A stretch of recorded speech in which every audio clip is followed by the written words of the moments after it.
I remember the exact second my knees buckled.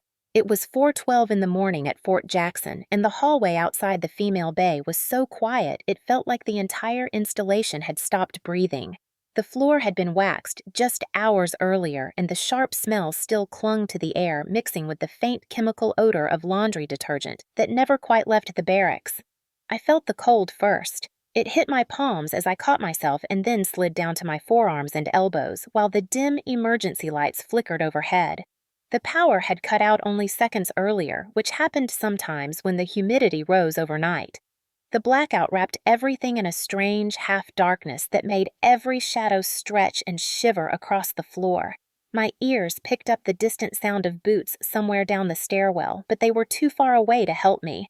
My vision blurred at the edges, a slow, dark ring drawing inward like a tightening camera lens. I tried to push myself upright because that was what they trained you to do even when your lungs burned and your calves shook. Never show weakness. Never let them see you fall. But my muscles refused to respond. My body had not recovered from the brutal smoke session SSG Kellen had run hours before. The push-ups, the low crawls, the planks that made my ribs scream. My breath came in shallow puffs that tasted like metal. Then I felt it, a presence behind me, close enough that I sensed the warmth of someone leaning in even before the whisper reached my ear. Do not scream. Stay still. The words slid through the darkness like a blade of cold air. Every hair on my neck rose straight up. My heart hammered once against my ribs, then again faster each time. The whisper was calm, too calm. Controlled in that way only someone who enjoyed control would speak. I knew that voice even without seeing the face. I knew the rhythm of it, the cruelty curled under each word. My stepfather, Staff Sergeant Raymond Kellen, my drill sergeant. My stomach dropped at the confirmation. It was the exact tone he used when I was 15, and he caught me trying to slip out the back door to go to a school art show. Quiet authority sharpened with ownership. No one else in that hallway. No witnesses. No light. Just his breath and the faint rasp of his uniform sleeves brushing as he placed one hand near my shoulder. He did not touch me. He never needed to. His presence alone pinned me down more effectively than any physical force. The blackout made the silence around us heavier. I tried to gasp, but my airway tightened. I forced my elbows to lock and willed my body to rise. My head spun. My field of vision narrowed until the only thing left was a faint stripe of light leaking from under a door at the far end of the hall. I could not tell if he moved or if I only imagined his shadow rocking slightly beside mine. He said nothing more. That was the worst part. The silence, the waiting. The fear was not from what he might do, but from not knowing what he was planning. Suddenly, a jolt of dizziness surged through me and my legs trembled. My arms collapsed. My cheek hit the waxed floor. The chill shot through my skull. Everything around me began to fade. Not slowly, all at once, like someone switched off the world. I felt my heartbeat slam once, twice. Then the hallway vanished. Everything went dark. The next thing I registered was the thundering sound of boots rushing toward me. A voice cut through the haze, rough and urgent. "Bishop! Bishop! Stay with me!" Another voice called for a flashlight. Someone gripped my shoulder and rolled me gently so I would not choke. My eyelids fluttered, but my body refused to respond. I heard someone curse under their breath at the power outage, and then felt a hand on my pulse. The world refused to come back into focus. My mind drifted in and out, and with each drift I felt that cold whisper echoing again like a memory stuck in a loop. "Do not scream. Stay still." When my vision finally steadied for half a second, I caught a glimpse of boots I recognized. Not his. Someone else. Someone safe. The relief hit me too hard. My body sagged. Everything blurred again until voices became shapes and shapes became shadows. Later, when my senses finally sharpened and I could piece together moments like scattered fragments of glass, I would realize this was the moment my past and present collided in the most brutal way. The moment I understood that running from him had never been enough. He had followed me into the one place I thought he could never reach. And before anything else happened, I knew one thing with absolute certainty. This time, I would not survive by staying silent. Before I tell you what happened next, hit that like button and tell me where you are watching from. The floor was colder than I expected. That was the first thing I registered at 4:12 in the morning when my knees finally gave out and I hit the barracks hallway. The wax they used the night before left a slick chemical scent hanging in the air sharp enough to bite the back of my throat. The emergency lights flickered in long, uneven pulses that turned every shadow into something alive. For a second, I thought I was dreaming because nothing felt real. The blackout had rolled through the building without warning, which happened sometimes on humid August nights at Fort Jackson. The air felt heavy, almost wet, and every sound echoed too long. Somewhere down the stairwell, I heard boots striking the concrete sharp and rhythmic, the kind of sound that usually meant a drill sergeant was on his way to correct someone. But the footsteps were far away. Too far to help me. My hands pressed against the floor, but my arms shook so badly I could not lift myself. My ribs still screamed from the smoke session my drill sergeant had run only hours earlier. Push-ups until the gravel dug into my palms. Low crawls that scraped my elbows raw.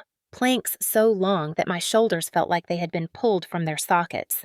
The exhaustion had sunk deep into my bones, and no amount of willpower could pull me back to my feet. My vision blurred at the edges, and a faint metallic taste spread across my tongue. Then, before I could gather enough breath to try again, I felt a presence behind me. Not a touch. Just the unmistakable sense of someone leaning close. Close enough that I felt the warmth of a breath behind my ear. Do not scream. Stay still. The whisper sliced through the dark air like ice water poured straight down my spine. My heartbeat slammed once. Twice. Then faster. I knew that voice. I knew the way he spoke when he wanted control, when he wanted fear, when he wanted me frozen. I did not have to see his face to know it was him. Staff Sergeant Raymond Kellen, my stepfather, my drill sergeant. My breath caught in my chest. Every muscle tensed at once.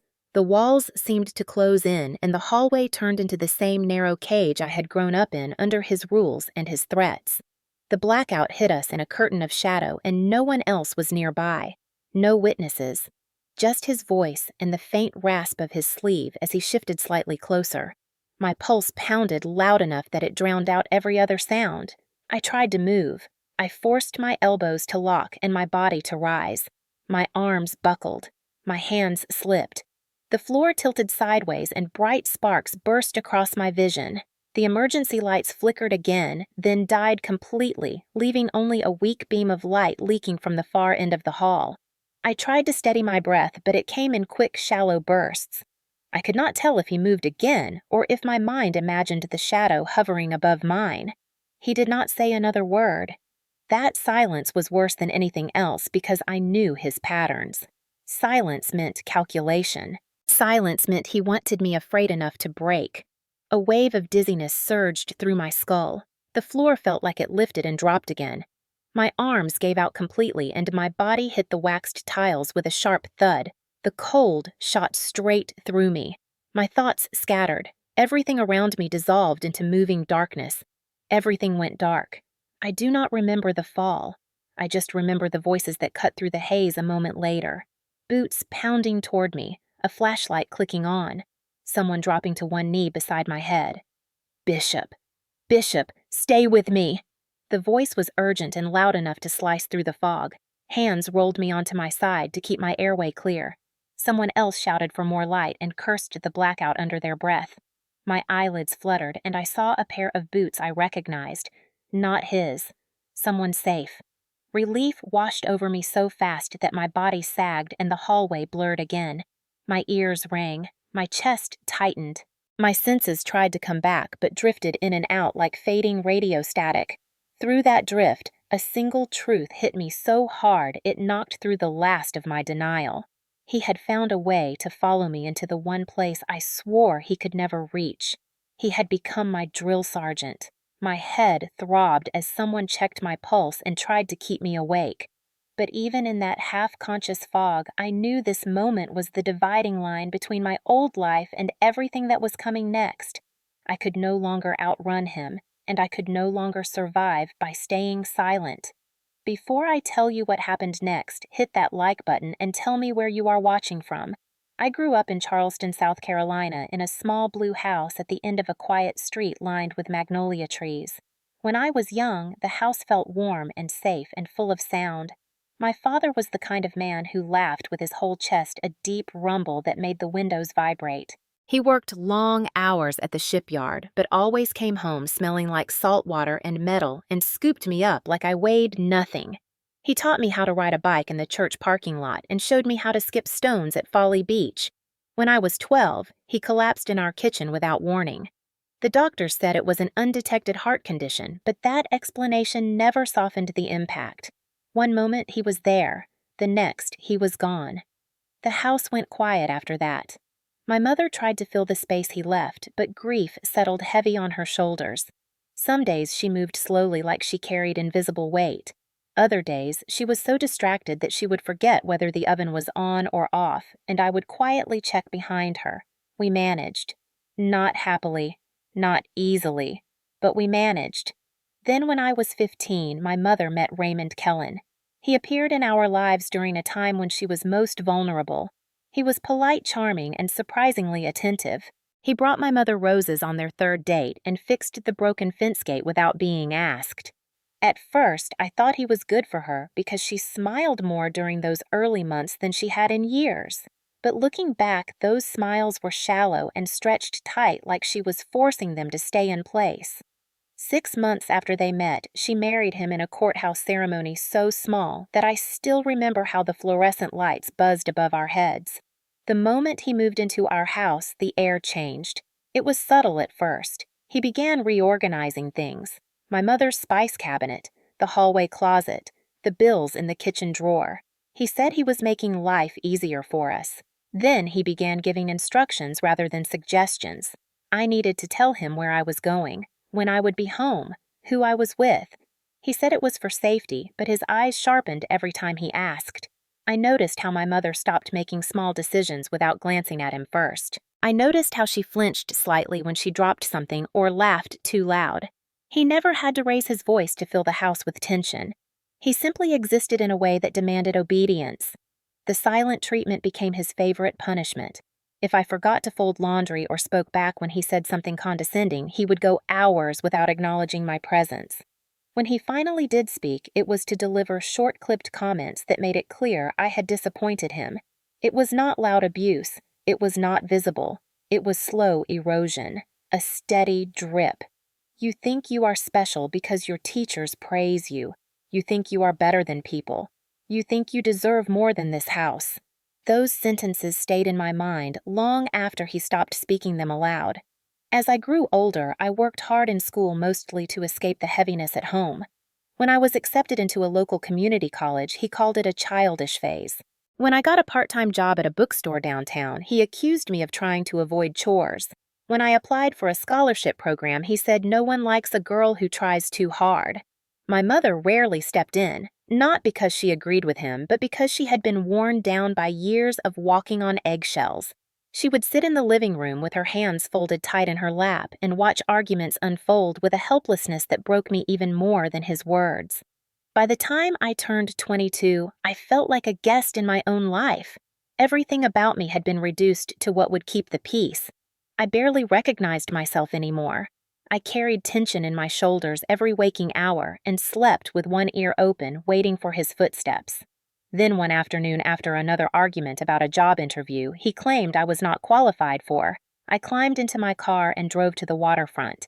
I sat there for almost 2 hours watching the waves slap against the pier. I kept thinking about what my father used to say. If you ever feel trapped, move your feet. Do something. Do not stand still until someone chooses for you. I realized the only way to reclaim my life was to put distance between myself and the walls that had held me captive for so long. The army was not a plan at first. It was a thought, then a possibility, then a lifeline. I spent a week researching enlistment requirements and reading stories of people who joined to rebuild themselves. I imagined a place where discipline came from structure, not intimidation, where authority followed rules, where my effort would matter, where no one would cut me down to make themselves feel bigger. I walked into the recruiter's office in early July 2024 with shaking hands but a steady resolve. The sergeant behind the desk asked me why I wanted to enlist. I did not tell him the full truth. I simply said I needed a new start. He handed me a packet and told me the next 8 weeks would test me in every way. I signed anyway because the idea of staying home felt far more dangerous than anything the Army could put in front of me. When I told my mother, she looked relieved and terrified all at once. When I told Raymond, he smiled in that slow, cold way I had come to hate and said some people only learn through hard lessons. I pretended not to understand the warning buried in his tone. 2 weeks later, I shipped out to Fort Jackson believing I was finally free. I had no idea he would follow me there. Fort Jackson hit me like a wall the moment I stepped off the bus in August. The South Carolina heat wrapped around me so thick it felt like stepping into a boiling fog. 98 degrees. Humidity so high the air clung to my skin like a second uniform. The reception battalion was the first stop, a long, low building buzzing with fluorescent lights and the steady shuffle of hundreds of new recruits who looked just as overwhelmed as I felt. The air smelled like sweat sunblock disinfectant and the faint chemical odor of new gear fresh from supply. We stood shoulder to shoulder on the drill pad while a civilian clerk shouted instructions about paperwork, medical checks, ID photos, uniforms, and hair regulations. Then came the gear issue where they handed us everything from socks to duffels to body armor. The weight of it almost knocked me backward. I dragged the heavy bags down the hall and tried not to show how badly my arms were shaking. That first 24 hours felt endless. There was no real sleep, only brief moments of waiting mixed with rapid bursts of movement when someone in authority barked an order. Every corridor echoed with boots hitting tile and doors slamming open. When dawn finally pushed through the windows, it was less a sunrise and more a signal that the real storm was about to begin. We met our drill sergeants later that morning. 3 figures in wide-brimmed campaign hats stepped into the reception bay with a presence so sharp the whole room stiffened. They did not have to yell. Their silence was loud enough. One of them introduced himself as Drill Sergeant Miller. He was tall with a stern face that looked carved from oak and a voice that carried across the entire bay without effort. His instructions were clipped direct and firm. No wasted words, no unnecessary anger, just discipline. The second was Drill Sergeant O'Connor. She moved with sharp precision and watched everything with an expression that said she had already evaluated every weakness in the room. She spoke softer than Miller, but her tone held more authority than shouting ever could.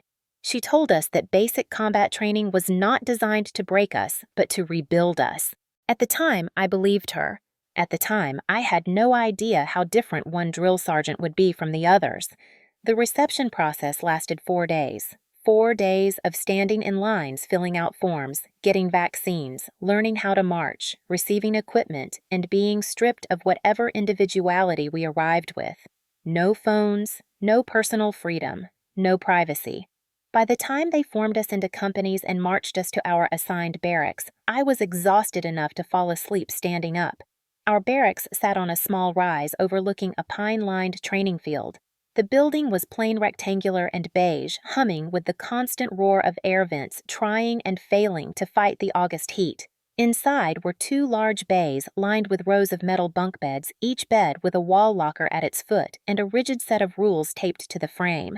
Shine your boots daily. Fold your shirts to exact measurements. Hospital corners tight enough to bounce a coin. I felt a mixture of fear and excitement as I dropped my duffel at the foot of my assigned bunk. I wanted this new life.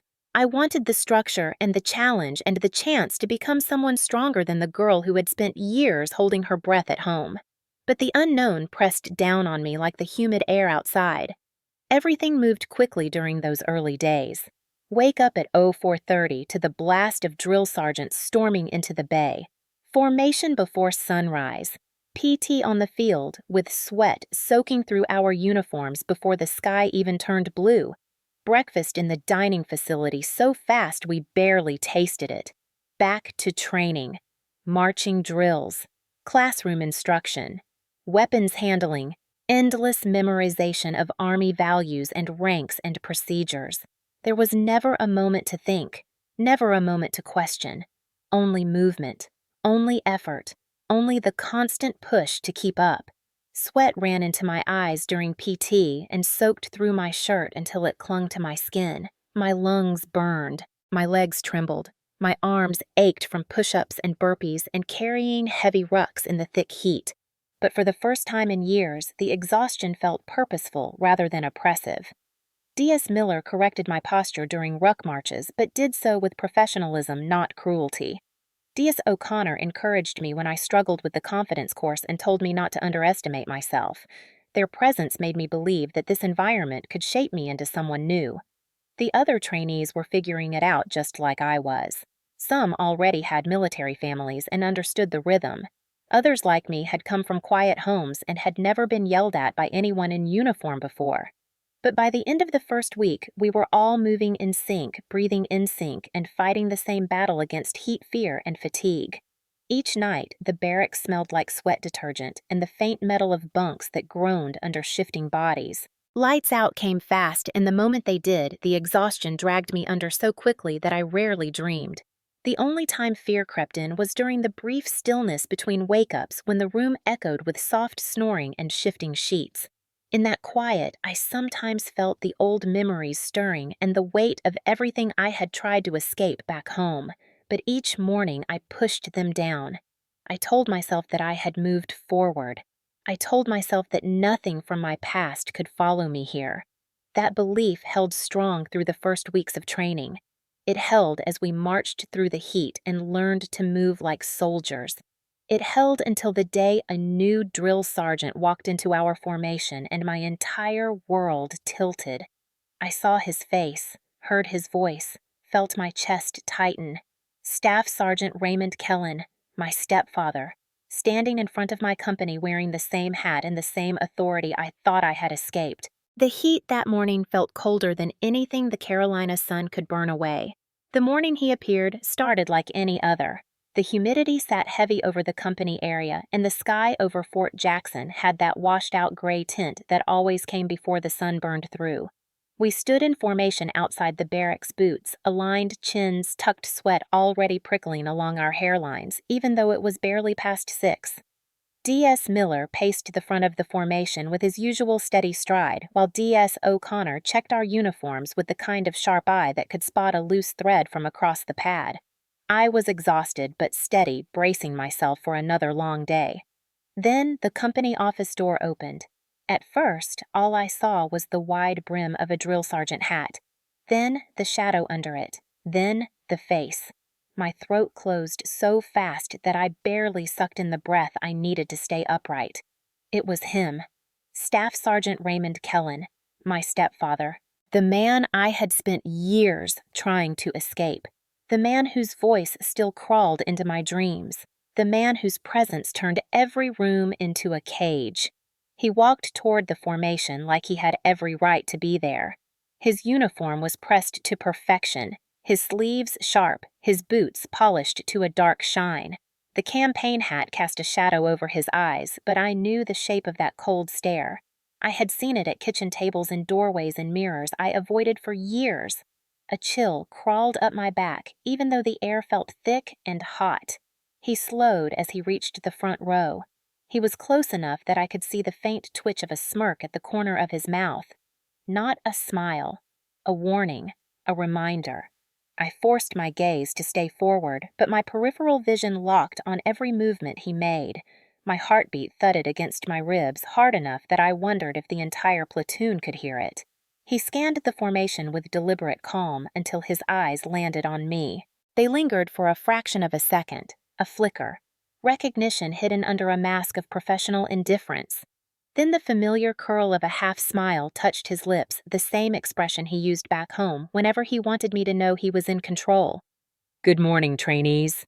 He spoke with that smooth, controlled tone he always used when pretending to be composed, the kind of tone that made people believe he was patient and disciplined. The kind of tone that hid everything underneath it. D.S. Miller nodded at him. "This is SSG Kellen. He will be joining us for the remainder of the cycle. Treat him with the same respect you give us." My stomach dropped. The remainder of the cycle.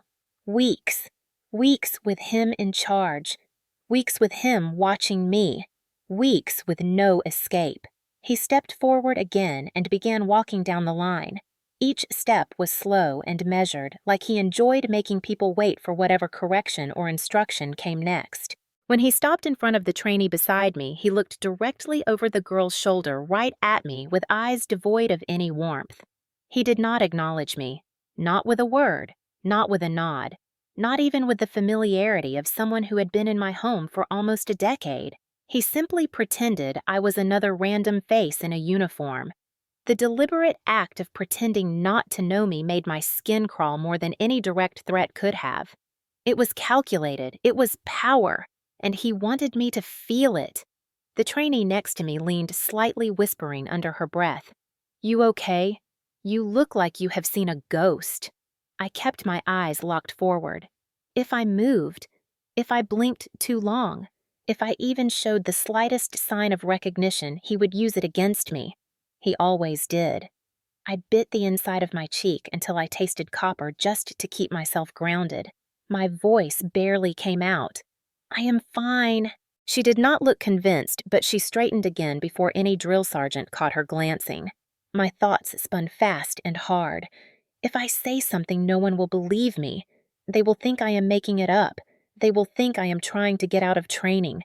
They will think I am weak. Worse, they will tell him. And he will make me pay for it. A cold trickle of dread slid down my spine because I already knew the truth. The Army had rules. Drill sergeants had codes of conduct. Chain of command mattered, but none of that would matter to him. He had broken rules at home long before he ever put on that hat.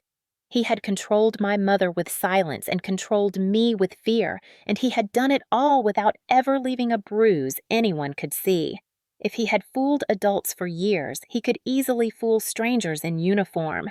When formation ended, he circled the platoon with that same measured calm, observing, studying. When his eyes met mine again, that faint smirk returned. A private message delivered without words. He knew I would stay silent. He knew I would not risk speaking up. He knew I had no proof, and he knew exactly how much fear to use to keep me still. That was the worst part. He believed he still owned the ground I walked on, and standing there in the heat of Fort Jackson with sweat sliding down my back and fear tightening my breath, I realized something terrifying. I had walked into the Army believing I had finally escaped him, but now he was standing in front of me with a campaign hat and absolute authority. I had not escaped anything. Not yet. The shift in his behavior started small enough that no one but me would have noticed. That was how he always operated. Quiet pressure, subtle control, just enough to look like discipline, but sharp enough that I felt every edge. During morning tasks, he began assigning duties in a way that looked random to the other drill sergeants, but followed a pattern I recognized immediately. Whenever there was a heavy load to carry, he called my name. "Bishop, you are on water can detail." "Bishop, move those sandbags." "Bishop, grab the extra ammo cans and bring them to the field."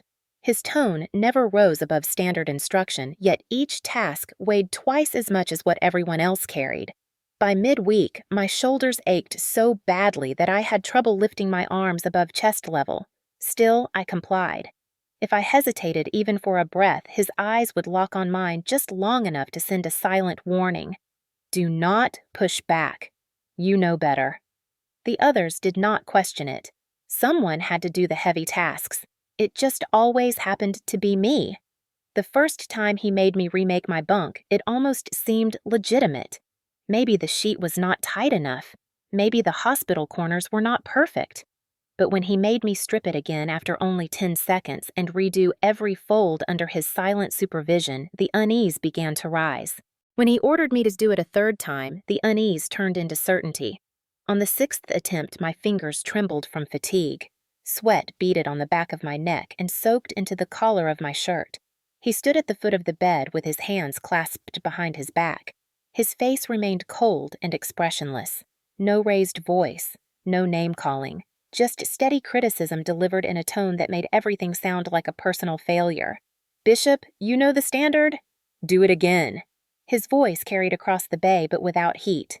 Anyone listening would think he was correcting a trainee who needed extra guidance. Only I understood the intent coded beneath the calm surface. Other drill sergeants passed through the bay during the ordeal, but none of them questioned it. A bunk done wrong 6 times was not impossible. Unusual, yes, but not something that set off alarms. That was the brilliance of his approach. Each action by itself looked almost normal. It was the accumulation that became suffocating. The worst moments came during PT. The August heat was brutal. Even before sunrise, the air sat thick and unmoving over the field. During those mornings when the platoon returned to the shade of the trees to hydrate, he would pull me aside with a tone that sounded instructional. "Bishop, stay on the field. Work on your push-ups. Bishop, you will hold a plank until the rest of the platoon is ready. Bishop, your endurance needs improvement. Get back on the track." My shirt would cling to my skin. Sweat poured down my temples and stung my eyes. The ground radiated heat so intense it felt like it pushed through the soles of my boots. By the time the others returned from their break, I would already be trembling from overexertion. To anyone watching, it looked like corrective training. Standard discipline. Nothing personal, but his eyes always gave him away. They held a quiet satisfaction like he was testing how far he could push without raising suspicion. When the other trainees joked about the difficulty of training, he listened with a faint smirk that mimicked amusement. Later, when he caught my gaze across the field, that smirk sharpened just enough to remind me that I was the only one living under a different set of rules. At night, I lay in my bunk with my muscles burning and my hands shaking from fatigue. I replayed each moment of the day, searching for any reason he could use to justify his actions. I tried to convince myself that maybe he was being strict to appear unbiased. Maybe he wanted to treat me like everyone else. But I knew better. This was not fairness. It was control disguised as discipline. It was the same strategy he had used at home, but now wrapped in the authority of a uniform and the structure of basic training. The fear of being seen as weak kept me silent. New recruits were told repeatedly never to complain unless they wanted to be labeled as fragile. Fragile meant failure. Failure meant attention. Attention meant more punishment. So each time he called my name, I swallowed my dread and stepped forward. Each time he gave me the hardest task, I forced myself to complete it without hesitation. Each time he kept me in the sun while others rested, I pushed through the dizziness tightening in my skull. No one questioned him. Why would they? He was a drill sergeant with years of experience and a folder full of commendations. I was a trainee barely 2 weeks into the cycle. The power imbalance was built into the system. One afternoon, D.S. Miller approached me during a water break. "You holding up, Bishop?" He studied my face with a slight frown, as if something about my posture was off. I nodded too quickly and told him I was fine. He held my gaze for a moment longer than expected, then nodded slowly and walked away. A knot twisted in my stomach. If he suspected something, he did not show it. If he asked questions, it would draw attention, and attention was the last thing I needed. Every night before lights out, I told myself that tomorrow would be different. Tomorrow he would back off. Tomorrow the tasks would even out. Tomorrow I could breathe. But every tomorrow arrived with the same calculated pressure. By the end of week 2, I understood the truth. He was escalating, and he was doing it so quietly that no one but me could hear the danger in his voice or see the threat behind his orders. The worst part was knowing exactly why he did it, because he knew I would not speak, because he believed he still held that power, because he always enjoyed watching me break. The 3rd week of training was when everything shifted from uncomfortable to dangerous. The heat had settled into a constant blanket over Fort Jackson, and the schedule grew heavier as we moved into the more advanced training phases. That was when the gas chamber training happened. We had known it was coming because every cycle talked about it like a rite of passage, a small concrete building in the woods. CS gas filling the air so thick you could taste it before the mask even came off. Most trainees dreaded it but viewed it as a challenge. I dreaded it for an entirely different reason. The moment we lined up outside the chamber, I felt him before I saw him. The steady rhythm of his boots on the gravel, the clipped tone as he briefed the safety rules, the way he paused when he reached my spot in line. His shadow fell across my feet, a slow, measured breath behind me. My lungs tightened even before the gas hit the air. Inside the chamber, the heat intensified. The walls sweated moisture. The air held a chemical sting that seeped through the smallest gaps. My mask sealed tight against my face, and I concentrated on each breath, steady and controlled. The drill sergeants moved through the space, checking every trainee. When he reached me, he pressed 2 fingers to the edge of my mask. Not enough to break the seal, enough to send a jolt of fear through my spine. "Hold steady, Bishop." His voice was low enough that only I heard it. We went through the exercises like everyone else. Look left, look right, nod, speak your name. The command came to break the seal. Masks lifted for a second, then down again. Everyone around me coughed but held firm.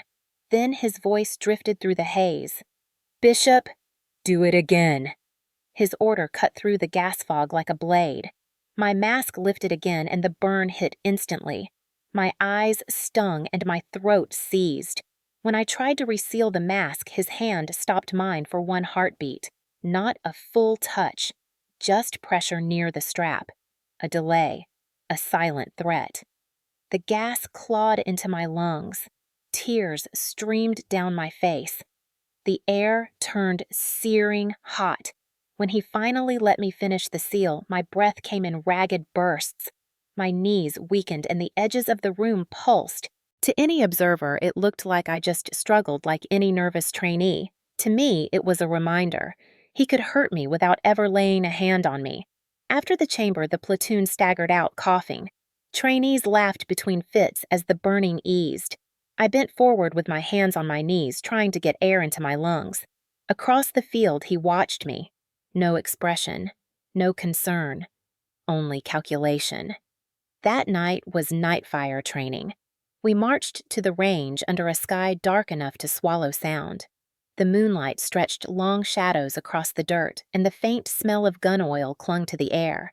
We learned to fire under low light conditions. It required focus, calm, precision. I had none of those. He walked behind my firing lane during the safety brief. His boots made that slow, steady rhythm I recognized anywhere. Each step closer, each step tightening my chest. While the others loaded magazines, he leaned in just enough for his words to slip through the dark like a cold breath. "You think they will protect you? They did not before." My fingers froze on the magazine. A shock ran up my spine and settled into my shoulders. He stepped back into the shadows before anyone noticed. The range noises swallowed his presence, but my body still felt it. When I lifted my rifle, my hands trembled so badly that I had to reset my grip twice. The instructor assigned to the next lane shot me a quick glance. "Nerves, Bishop." I forced my voice steady. "Just the darkness." "Sergeant." He nodded and returned to the line, but my pulse would not slow. Every time boots scraped behind me, I flinched. Every time a drill sergeant passed my lane, my muscles tensed until I confirmed it was not him. The night stretched long. Spent casings scattered across the ground. Dirt clung to my elbows. My uniform absorbed sweat and dust until it felt heavy enough to pull me down. When we returned to the barracks, the air felt cooler, but not enough to calm the shaking in my arms. Even in the dim light of the stairwell, I kept listening for his steps. The rhythm of them, the weight, the distance. I recognized his walk before anything else.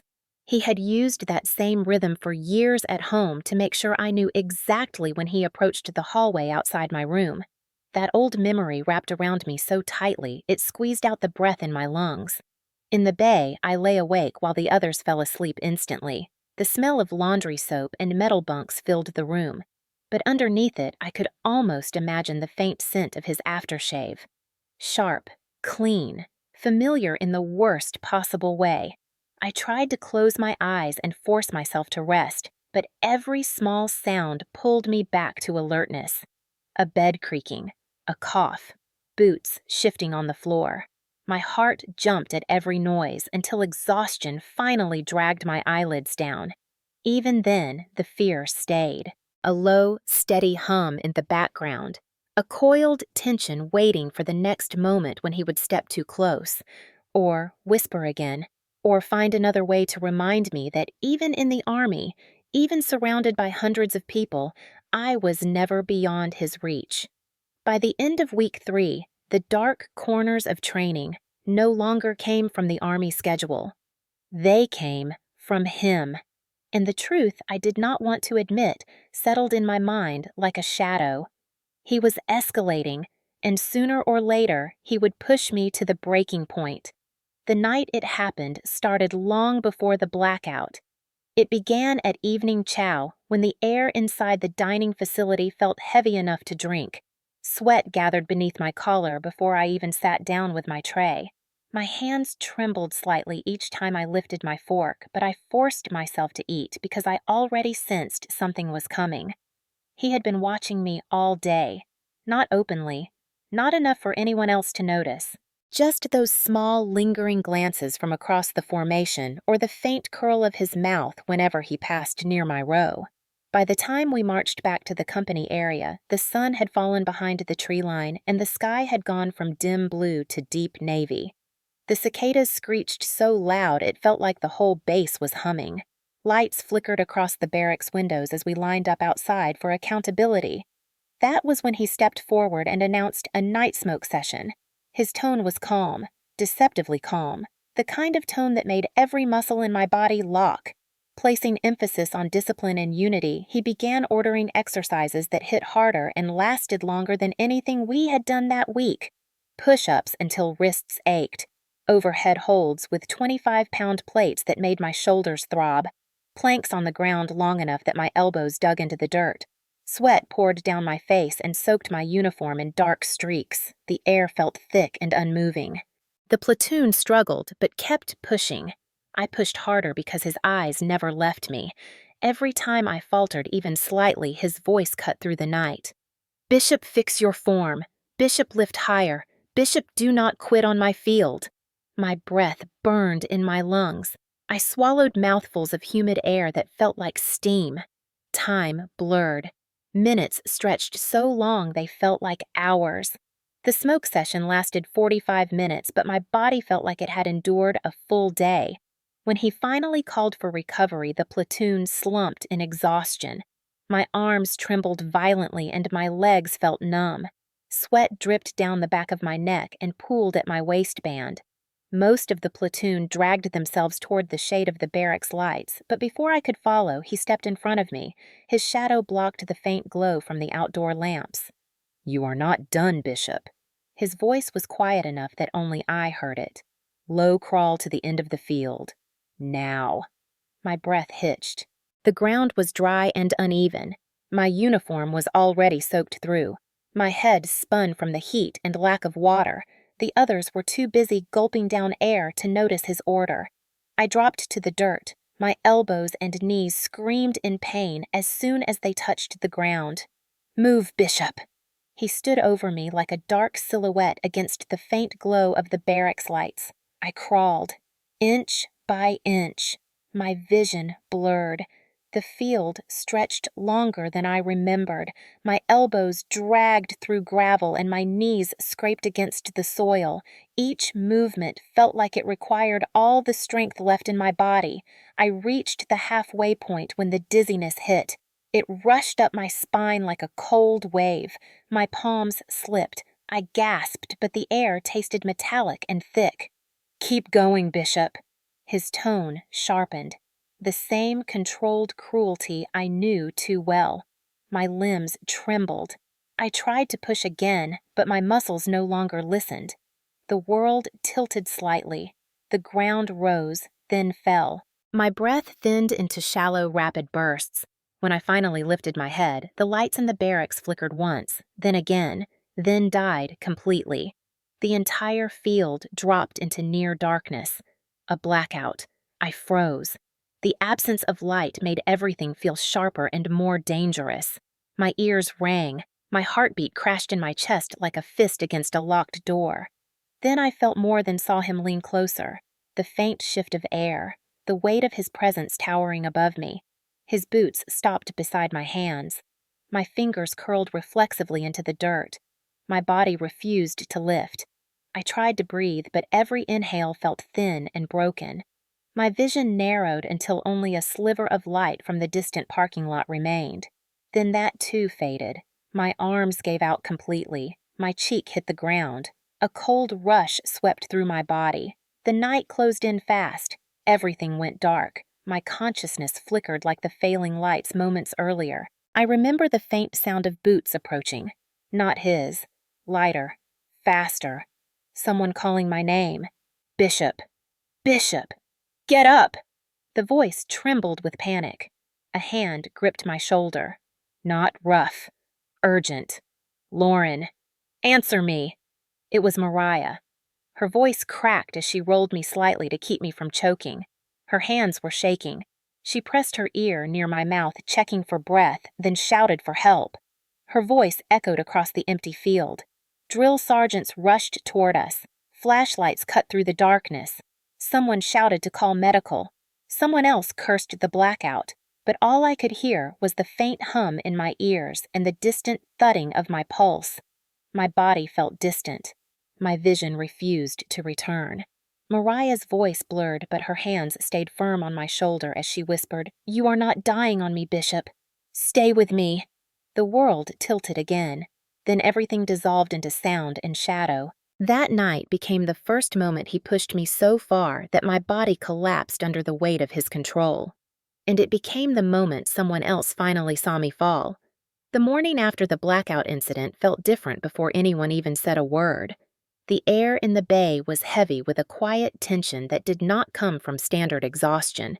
Trainees whispered in low, uncertain tones as they laced their boots and tucked their uniforms. Mariah stayed close to me, hovering in a way she never had before, watching the color in my face, like she expected me to collapse again at any moment. I moved slowly. My limbs still shook from dehydration and overexertion. Every muscle in my body ached from the forced low crawl. My shoulders felt like they had been pried open with a wrench, and my ribs throbbed each time I breathed too deeply. I tried to hide the tremor in my hands, but Mariah noticed anyway. She always noticed. When we fell into formation outside the barracks, the sun had barely cleared the tree line. The light was thin and pale, which made everything look washed out and unreal. I felt eyes on me, not his, others, observing, calculating. D.S. O'Connor moved through the ranks with her usual precision, but her attention lingered a second longer when she passed my position. Her eyes narrowed slightly as she scanned my posture. She did not speak, but the line between her eyebrows deepened. D.S. Miller arrived moments later, his boots sending measured thuds across the drill pad. He conducted roll call with his usual presence, but when he reached my name, his gaze flicked up fast and sharp. Bishop, voice steady, I answered. He watched me for a beat too long, just long enough to register concern without showing it openly. After formation, we marched toward the PT field. The humidity clung to our uniforms.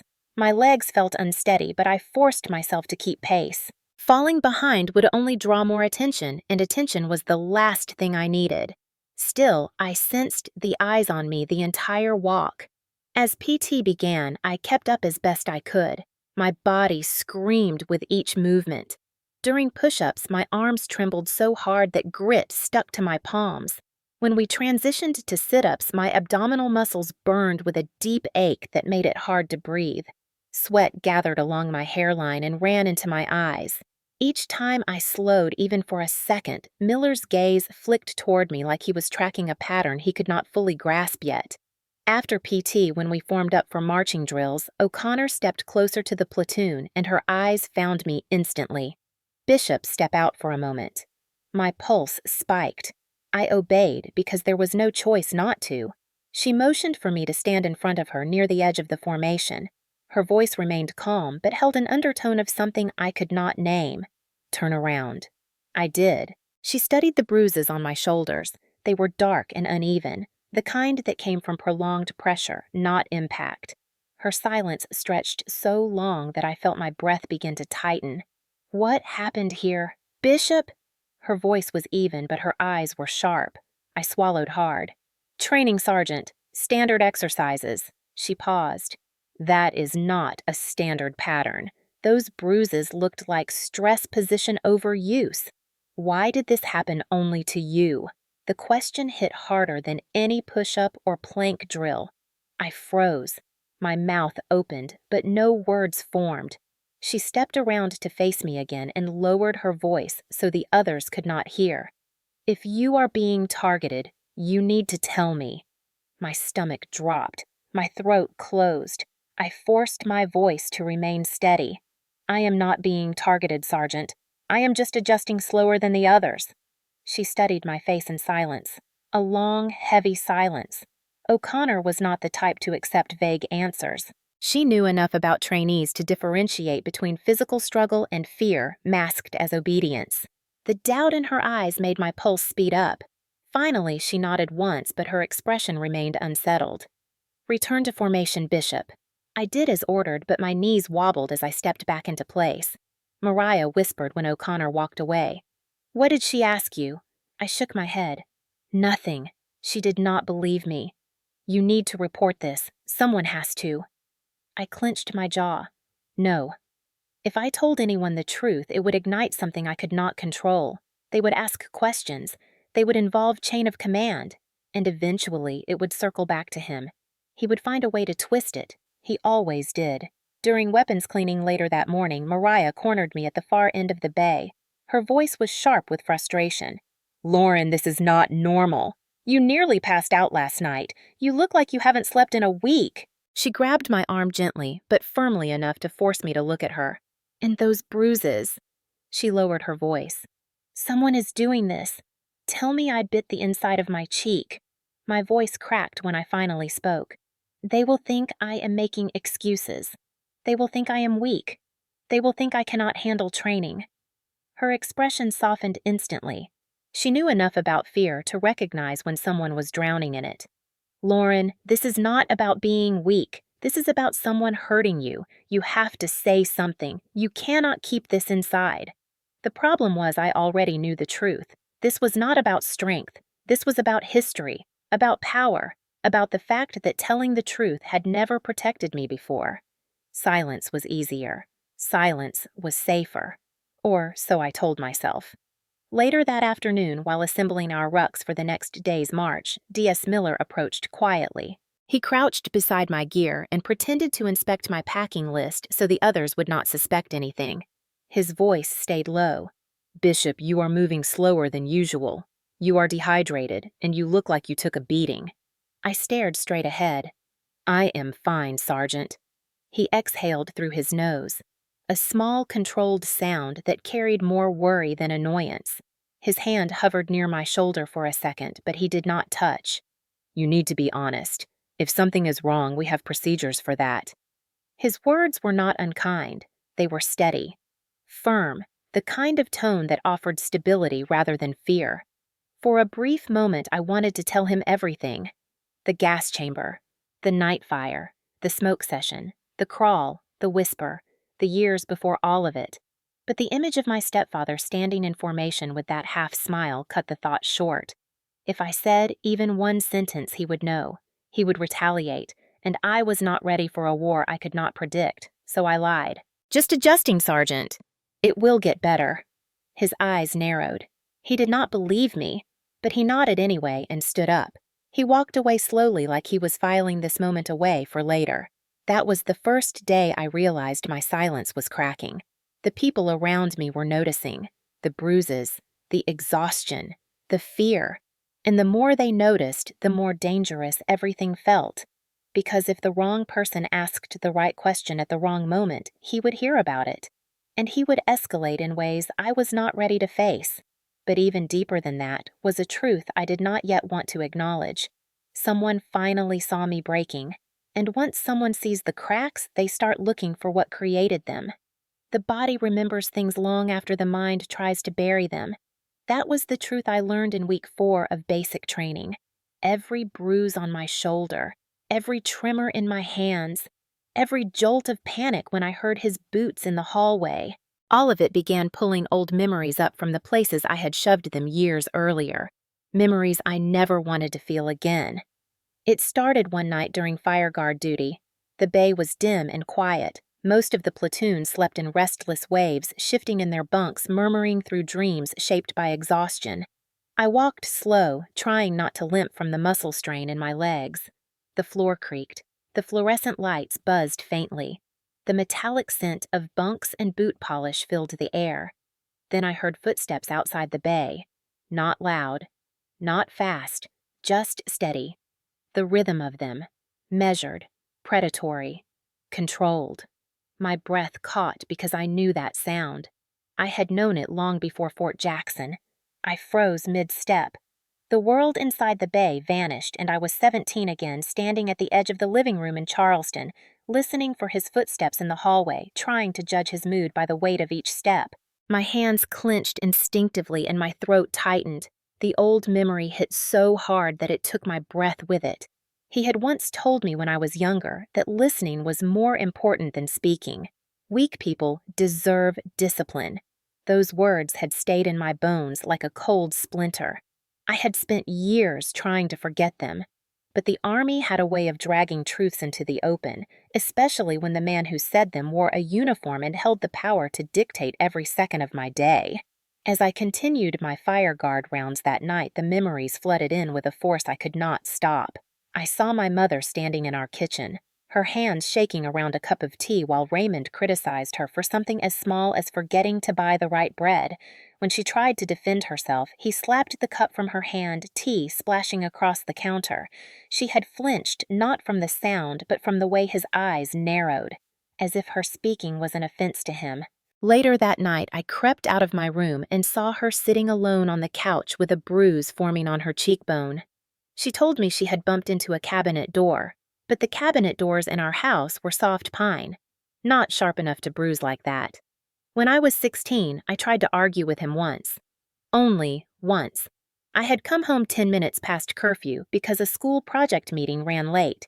He had been waiting in the dark, the living room lamp off, only the faint porch light filtering through the window. The fear hit me the moment I walked through the door and saw the outline of his body sitting in the armchair. He did not yell. He did not lift a hand. He simply grabbed me by the wrist and dragged me into the garage. The cold concrete floor, the smell of gasoline and damp cardboard, the sound of the door slamming shut behind me. Then darkness, complete darkness. He locked the door from the outside. No light, no noise, no escape. I had screamed at first, pounded my fists on the door, kicked until my toes went numb, but the darkness swallowed everything. Hours passed, maybe more. I curled up in the corner, shivering. He finally unlocked the door when morning crept through the cracks. He did not say anything except the words that would follow me for years. Weak people deserve discipline. I had not understood then what he meant by discipline. Control through fear, obedience through silence, power through isolation. And now he stood in front of me at basic training, delivering orders with that same controlled voice. The uniform did nothing to change who he was. It only gave him new ways to enforce the old rules. The first time he repeated the phrase at Fort Jackson, I almost dropped my rifle. It was during a drill where we carried heavy rucks and practiced movement under load. My shoulders burned so fiercely that tears pricked the corners of my eyes. He walked past me, his boots crunching over gravel, and said the words without even looking at me. Weak people deserve discipline. My legs nearly buckled from the shock of hearing it again after so many years, not because of the words themselves, but because he knew exactly what they would do to me. He knew the effect. He wanted it. He always had. The memory of the garage returned with every syllable. Cold, dark, silent. When he said it again later that week during a weapons cleaning inspection, I bit the inside of my cheek until I tasted blood. He stood behind me, correcting my stance, and whispered it low enough that only I heard. Weak people deserve discipline. My hands shook so badly that the cleaning rod almost slipped from my grip. The anger that rose inside me was a deep, old anger mixed with fear and humiliation. I had escaped that house. I had left those walls behind. Yet here he was repeating the same script like time had not moved at all. During mail call one evening, I sat on my bunk staring at a letter from my mother. She wrote about missing me. About being proud, about hoping I was meeting good people. The guilt twisted inside me. She had no idea that I was standing in front of the same man she spent years trying to manage, the same man who had broken her spirit until she barely spoke above a whisper. Mariah sat beside me quietly. She did not pry. She just waited. Finally, she asked softly, "Are you scared of him?" "Lauren?" The question shattered something inside me. I inhaled too fast. My chest tightened. I shook my head out of instinct. The old instinct, the one that kept everything hidden. But Mariah kept watching me with steady eyes that saw too much. "You react every time he walks by. Every time he talks to you. Every time he says something only you hear. He is doing something to you." I looked down at the letter in my hands. The paper crinkled slightly under my trembling fingers. I whispered back, "You do not understand." She leaned closer. "Then help me understand." I could not tell her everything. Not yet. But the memories had already broken through. My past was no longer something I carried quietly. It was bleeding into the present, into training, into every moment he stood too close. Weak people deserve discipline. He had said it to me when I was a child. He said it again now that I was a soldier. But something inside me shifted when the memories resurfaced. The fear was still there, cold and deep, but so was a spark I had long forgotten. A spark that came from knowing the truth about him. He was not strong. He was never strong. He was someone who depended on fear to feel powerful, and fear could not last forever. Not when people began to see. Not when the walls of silence began to crack. Not when the past refused to stay buried. And for the first time, I wondered if the memories returning were not a curse, but a warning. A reminder that surviving him once was not enough. This time I had to fight.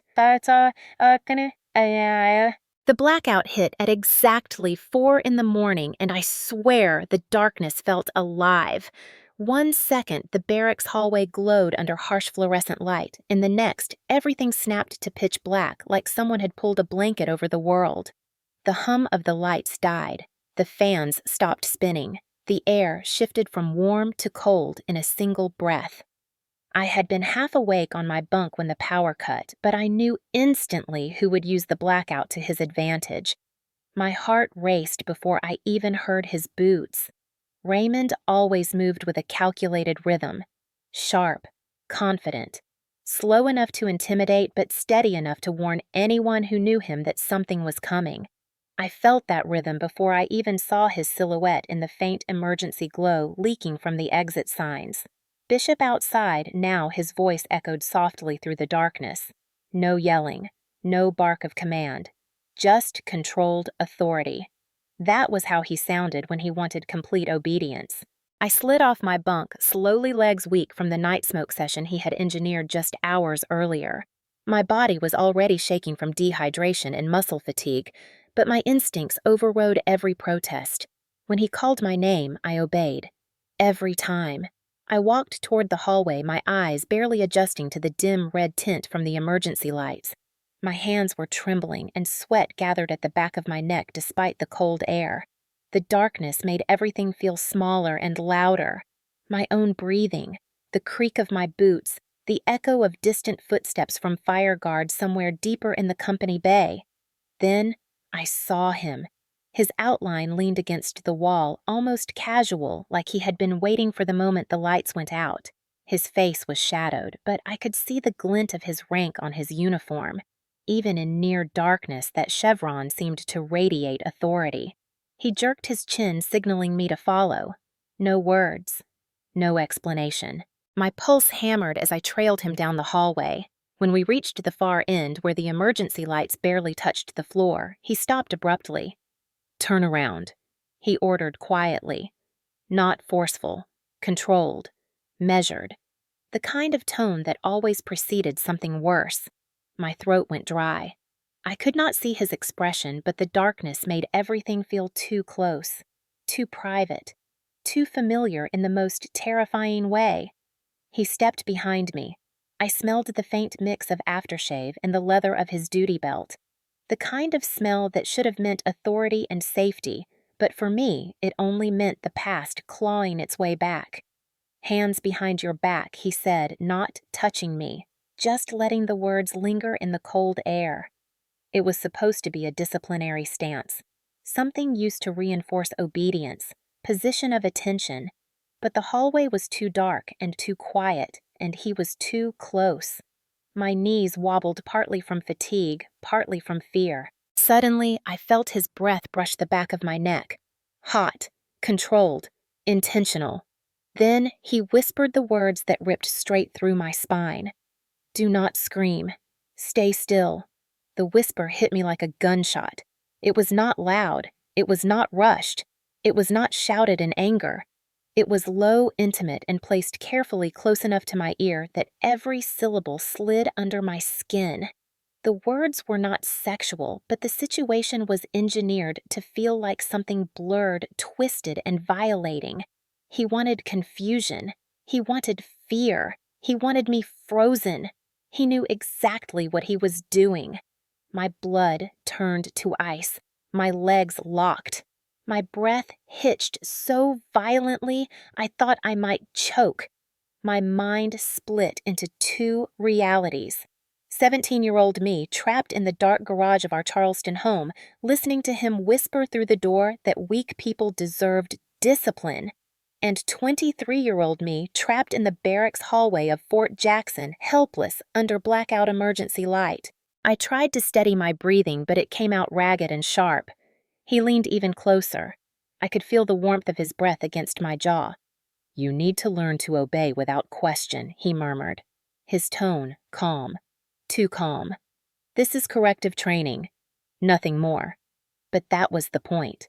Every word, every inch of space he invaded, every second of forced stillness was crafted to break me down, to blur the line between intimidation and something more sinister, to make my own fear weaponize itself against me. My thoughts spun out of control. Was he going to grab me? Did he want to corner me? Was he trying to push me until I snapped so he could claim I was unstable?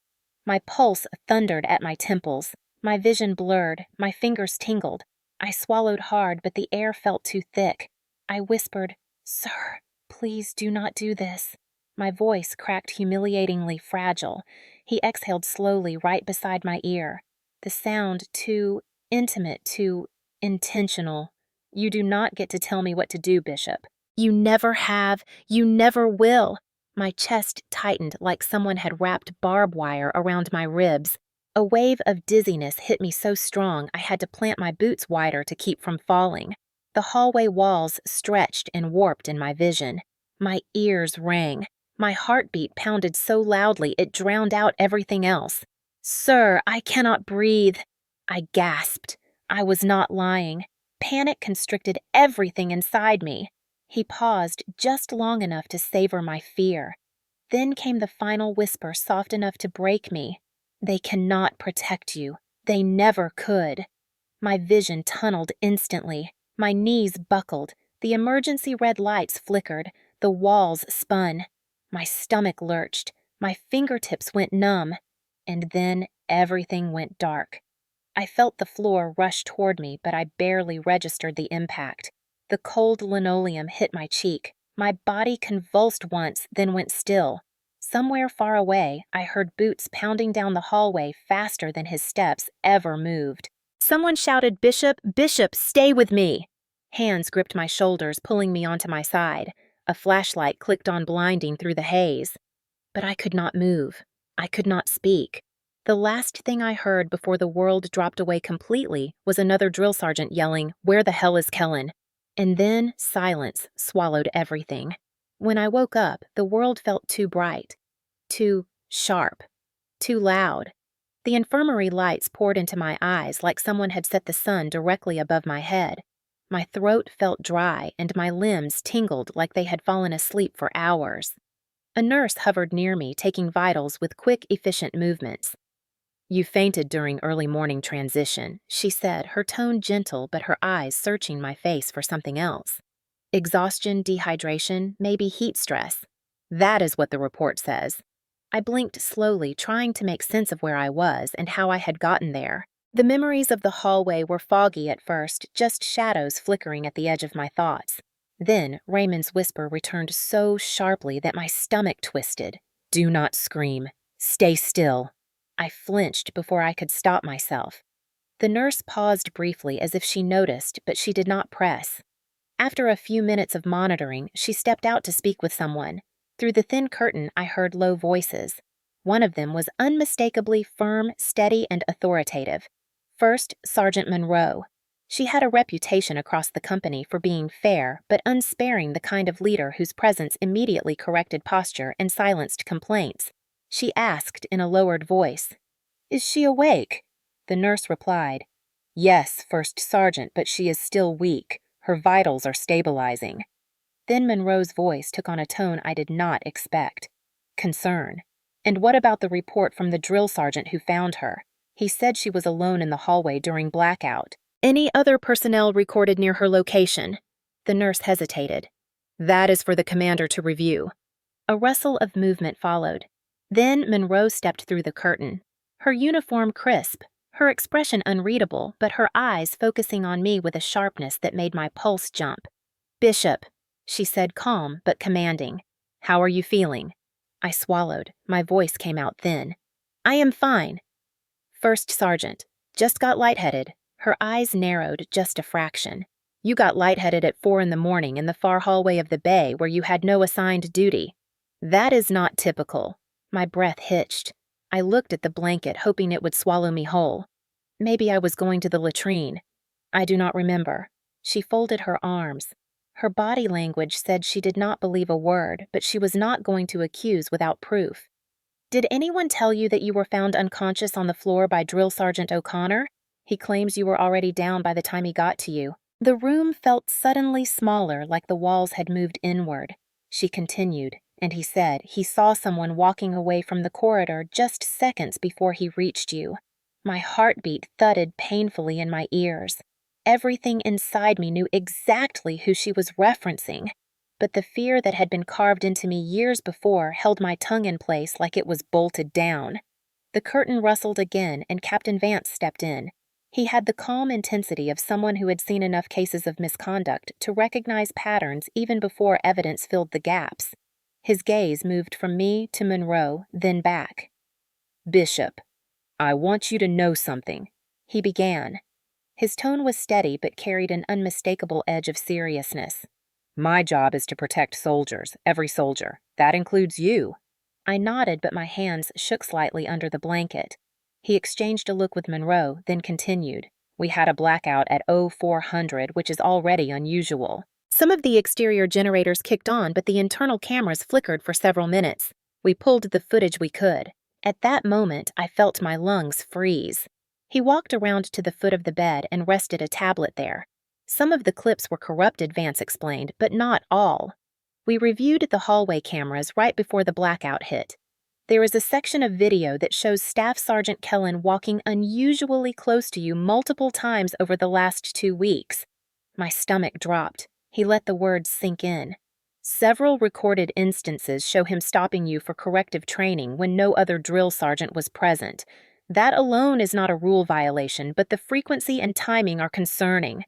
Monroe stepped closer, her voice firm. "Bishop, this is not about getting anyone in trouble. This is about soldier safety. If something inappropriate or abusive is happening, we need to know." The panic rose up my throat so fast I tasted metal. The image of him whispering in the dark pressed against me like a weight. I could still feel his breath. I could still hear his words sliding into the cracks of my spine. "Do not scream, stay still." But saying it out loud felt impossible. Dangerous. Like opening a door that would unleash something I could not contain. The commander watched me closely. "You look terrified," he said quietly. "That is not how a soldier looks when they just fainted." My chest tightened and the room blurred slightly. I forced myself to breathe through the fear. If I told them everything, Raymond would deny it. He always denied. He would twist my words, make me seem unstable, claim I was acting out. He had done it my entire childhood, and now he had a uniform backing him. Rank, authority, command presence. People listened to him. People trusted him. He knew that. But something in the way Monroe's brows pulled together made my pulse slow just a little. There was no dismissal in her eyes, only concern and suspicion. And she asked gently, "Bishop, did he say anything to you during the blackout?" The question hung in the air so heavy it felt like gravity thickened. I opened my mouth, but nothing came out. It was too raw, too close, too humiliating to admit how much fear he had managed to stir in me with just a whisper. Instead, I managed a strained whisper, "I do not remember." It was a lie, a transparent one. Vance exhaled, but not in frustration, in something closer to understanding. "All right, Bishop, here is what we will do. Until we know exactly what happened, Staff Sergeant Kellen is restricted from direct contact with you. You will not be assigned under him for any training tasks." My pulse jumped. Restricted contact. It was a small shield, but it was more than I had expected. Monroe added, "And you are not returning to the bay just yet. You will stay in the infirmary for monitoring through the night. No unsupervised environments until we are certain you are stable." She leaned closer, lowering her voice to a steady, deliberate cadence. "You are not alone in this, Bishop. Do you understand?" Something cracked quietly inside me, a tiny fracture in the wall I had built around myself for years. I nodded once slow, controlled, but trembling. As Vance and Monroe stepped out, I heard the last thing the captain said before the curtain fell back into place. "Pull every second of hallway footage from the last month. I want to know every time he came within 20 feet of her." My breath stilled. They were looking. They were watching him. And for the first time since he arrived at Fort Jackson, the fear inside me shifted. It was still there, but now something else flickered beneath it. A spark. A possibility. The quiet beginning of a fight I had spent years running from. The next 72 hours felt like walking across thin ice with a storm brewing overhead, every step cautious, every breath tight. I stayed in the infirmary longer than expected under monitoring, but the real reason was obvious to everyone except Raymond. The chain of command was watching him closely, and they were watching me even closer. When I finally returned to the bay, Mariah practically tackled me in a hug the second the door closed behind me. Her eyes scanned my face like she was checking for cracks. "You scared me half to death," she whispered fiercely. "Do not ever do that again." I tried to laugh, but the sound came out strained. "I am fine." "No, you are not," she fired back. "But you will be, because we are going to figure out exactly what he has been doing." Before I could protest, she pulled a small notepad from her blouse pocket and slapped it into my hand. First page blank. Title at the top in bold pen. Evidence. My stomach flipped. Mariah lowered her voice. "Lauren, he is targeting you. People are noticing. Drill sergeants are noticing. You cannot pretend anymore." My fingers trembled as I flipped through the empty pages. "What do you want me to write?" Everything she said, every bruise, every time he pulls you aside, every time he talks to you when no one else can hear him. Everything.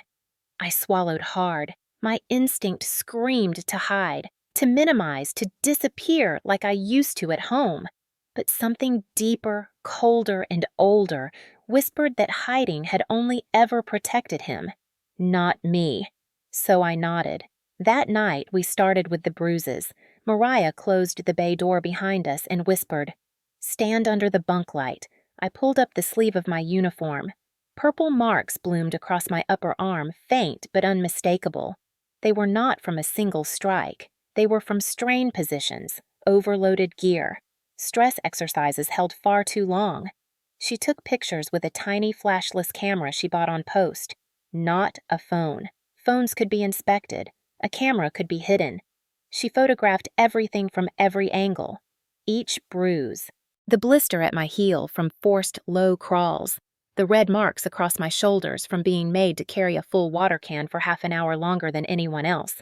I felt shame crawl up my spine, but she did not judge. She documented. Quiet, steady, methodical, like someone who knew the weight of truth had to be preserved. Then she handed me the camera. "Now your turn," she said. "You document too. Your words, your dates, your pain. It will matter later. I nodded and opened the notebook again. My handwriting was shaky at first. I wrote the date. Then the words poured out faster than I expected. I forced to low crawl at 2 in the morning. He whispered behind me during night fire. He watched me during chow. He walked behind me during ruck march. He always stands too close. The page filled quickly. Each line felt like peeling away the version of myself he had built. The silent one, the obedient one, the one who pretended. The next evidence came unexpectedly during drill and ceremony practice. Raymond barked commands across the formation, but his eyes kept flicking toward me with that sharp, calculating attention no one else seemed to notice. Mariah tapped my elbow twice, signaling she was paying attention too. After practice, she whispered, "If he pulls you aside again, do not panic. I will be close enough to hear." She meant it. The next time he stopped me behind the PT field, she was already in position, crouched behind the bleachers, pretending to retie her boot.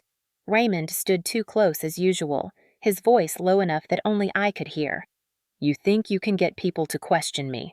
That will not last. Corrective training is legal, Bishop." A pause, then the venomous whisper that made my stomach drop. "And you know how to make things look legal." His tone was chillingly casual. But that was the moment Mariah captured the first recording. She held a tiny recorder in her fist, hidden under her sleeve. The audio was faint, but the words were unmistakable, threatening, intentional, abusive. That night, she played it back for me under a blanket we had draped over ourselves to mask the sound from other trainees. When his voice crackled through the recorder, I felt my pulse spike and my throat tighten. Hearing it from outside my own head made everything too real. Mariah placed a hand on my arm. "He cannot deny this. Not anymore." We kept collecting. Every bruise documented. Every whisper recorded. Every irregular corrective action logged with date and time. But Mariah insisted we go further. We talked discreetly with other trainees. Not in groups. Not where anyone could overhear. One by one, she approached people who had seen unusual interactions, who had been nearby during my late-night smoke session, who had noticed how he singled me out. Some shrugged, some hesitated, but a few finally spoke. One trainee from 2nd Platoon said I saw him pull you out of line during hydration checks. He did not do that to anyone else.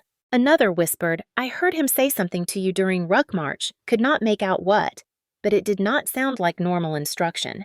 One more quietly added, "He watches you. A lot. Like he is waiting for you to slip." Each testimony small on its own. But together, they formed a pattern. Something unmistakable. Something no drill sergeant should ever demonstrate toward a trainee. Mariah logged every conversation in the notebook. Time, place, what was said, who witnessed it. She never wrote names without initials. Protect people now expose later, she explained. The notebook grew heavier by the day, not in weight, in meaning, in truth. Meanwhile, I forced myself to observe Raymond from a distance. His patterns, his timing, his triggers. When he walked the bay, when he monitored training lanes, when he paired trainees for team tasks, I became hyper-aware of his movements, and strangely that awareness became armor. The more I understood his behavior, the less unpredictable he felt. He was controlling, but also predictable. He had habits, weaknesses, blind spots.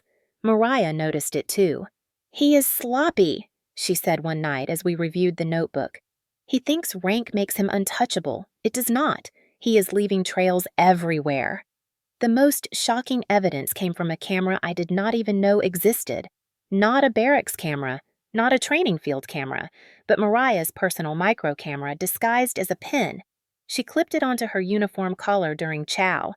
I thought she was overreacting until the pin caught something I never expected. Raymond walking behind me in the chow line, standing just a little too close. His eyes fixed on me, monitoring, calculating, not speaking, but the proximity, the intent. Anyone watching that footage would know it was not normal. When she played it back, I felt sick. The camera caught only his posture and closeness, not audio, but that alone was enough to raise questions. Enough to make patterns undeniable in a chain of command already suspicious. The last piece of evidence arrived without warning. On a humid Thursday afternoon during rifle maintenance, D.S. Miller pulled Mariah aside. She returned with a look I had never seen in her eyes before, a mix of fear, determination, and something close to relief. She pulled me to the back of the supply room and spoke in a whisper. "He knows something is wrong, not Raymond. Miller. He said he has seen the way Kellen watches you, and he said if we need help documenting anything, he will back us up." My breath stalled. A drill sergeant backing us. It meant everything. I realized then that we were no longer just gathering evidence. We were building a case, quietly, meticulously, and with more support than I had allowed myself to hope for. And for the first time since Raymond arrived at Fort Jackson, the fear inside me shifted into something else. A cold, steady fire. Because now I had proof, I had witnesses, I had allies. And I had a notebook full of truth that no whisper, no rank, no manipulation could erase. The fight was no longer just mine. It was ours. And Raymond had no idea what was coming. By the time we reached the end of our second week of gathering evidence, something inside me had changed in a way I could physically feel. It was not courage exactly, not yet, but something sharper and quieter.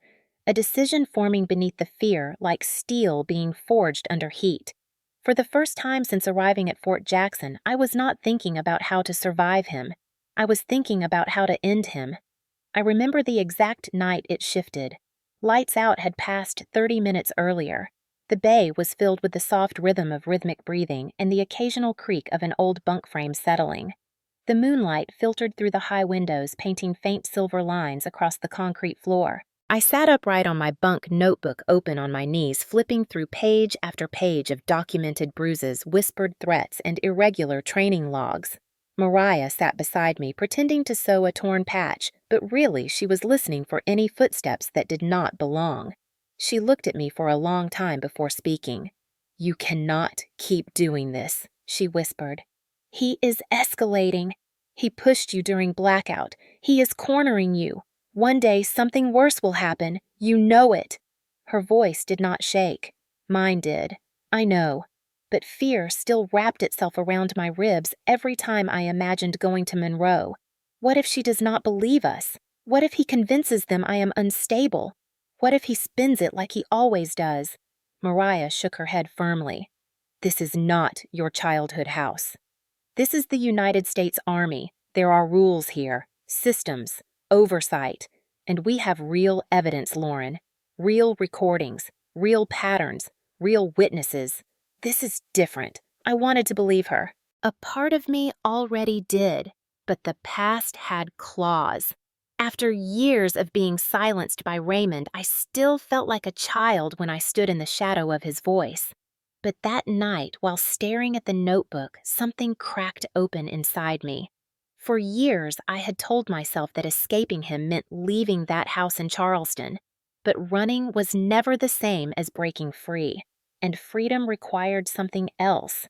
Confrontation, truth, exposure. If I stayed silent now, I would be choosing the same prison I had lived in for half my life. So I closed the notebook, looked at Mariah, and said the words I had been avoiding since the day he arrived. "We are taking this to First Sergeant Monroe." She exhaled in relief, so deep her shoulders dropped. "Good. Tomorrow. Not next week. Not after graduation. Tomorrow." I nodded. I meant it. And for once the decision did not terrify me. It steadied me. The next morning after chow, while the rest of the company headed out for land navigation prep, Mariah and I requested to speak with one SG Monroe privately. She led us into a small office adjacent to headquarters. It was cramped with 2 metal filing cabinets and a single window overlooking the PT field. She shut the door behind us, then turned to face me with her arms folded. "All right, Bishop. What is going on?" I felt my throat tighten, but I forced myself to breathe. Slowly, evenly. Then I reached into my uniform and pulled out the notebook. My hands shook slightly as I extended it toward her. "First Sergeant, there is something you need to see." She took the notebook without breaking eye contact. Her brow furrowed as she flipped through the first few pages. The deeper she went, the more her jaw tightened. She did not ask questions yet. She did not interrupt. She absorbed every detail with sharp, quiet precision. When she reached the photos of my bruises, she looked up at me sharply. "Who took these?" I swallowed. "Mariah. She documented everything with my permission. I swear none of this is exaggerated." Monroe held up a hand, signaling me to stop. Then she turned to Mariah. "And you witnessed some of this." Mariah stood straighter. "Yes, First Sergeant. And there is audio." That got Monroe's full attention. "Audio." Mariah retrieved the small recorder from her pocket and placed it on the desk. Monroe pressed play. Raymond's voice filled the room, low, cold, and unmistakable. "You think you can get people to question me. That will not last. Corrective training is legal, Bishop." Then a pause, and the whisper that replayed in my nightmares. "And you know how to make things look legal." Monroe froze. Her eyes flicked up to mine, then back to the recorder. She played the clip again, then again. Each repetition seemed to sharpen something inside her. When the final echo faded, she clicked the recorder off. Her voice, when she finally spoke, was steady but carried a tremor of anger beneath it. "This is not just misconduct. This is targeted maltreatment, abuse of authority, violation of training protocol, and given your prior relationship—" She stopped herself like she did not trust her temper to finish the sentence. She inhaled through her nose, then exhaled slowly. "Commander Vance needs to see this. Now." She grabbed the notebook and recorder and marched us straight into the company commander's office without knocking. CPT Vance looked up mid-paperwork. "First Sergeant, what is this?" Monroe closed the door behind us and placed everything on his desk. "Evidence," she said. "And you are going to want to sit down, sir." He did. The next 30 minutes felt like watching a fuse burn toward a powder keg. Vance reviewed every page, every photograph, every timestamp, every bruise, every whispered threat. When he heard the recording, his entire expression changed. The calm, analytic officer vanished. What replaced him was someone who had seen far too many cases like this to tolerate even a shadow of doubt. He stood abruptly and paced behind his desk, rubbing his temples. "This is more than misconduct. This could fall under Article 93, cruelty and maltreatment. And with their personal connection—" He did not finish. He did not need to. Monroe stepped forward. "Sir, we need to take this higher.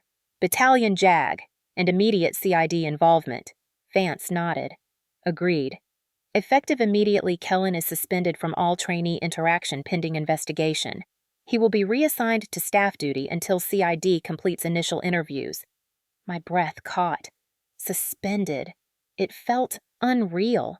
After years of being controlled by him, the idea of him losing power even temporarily felt almost impossible to comprehend. Vance looked at me directly. "Bishop, from this moment forward, you are under protected status. You will not be alone with him. You will not be assigned anywhere near him. If he approaches you, you notify Monroe or me immediately." "Understood." I nodded, though my body trembled with a mix of fear and relief. "Yes, sir." He turned to Monroe. "First Sergeant, contact CID. Tell them it is time sensitive." Within an hour, Special Agent Felix Romero from Army CID arrived on post.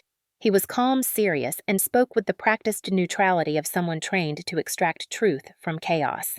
He interviewed me for nearly 2 hours. Every detail mattered.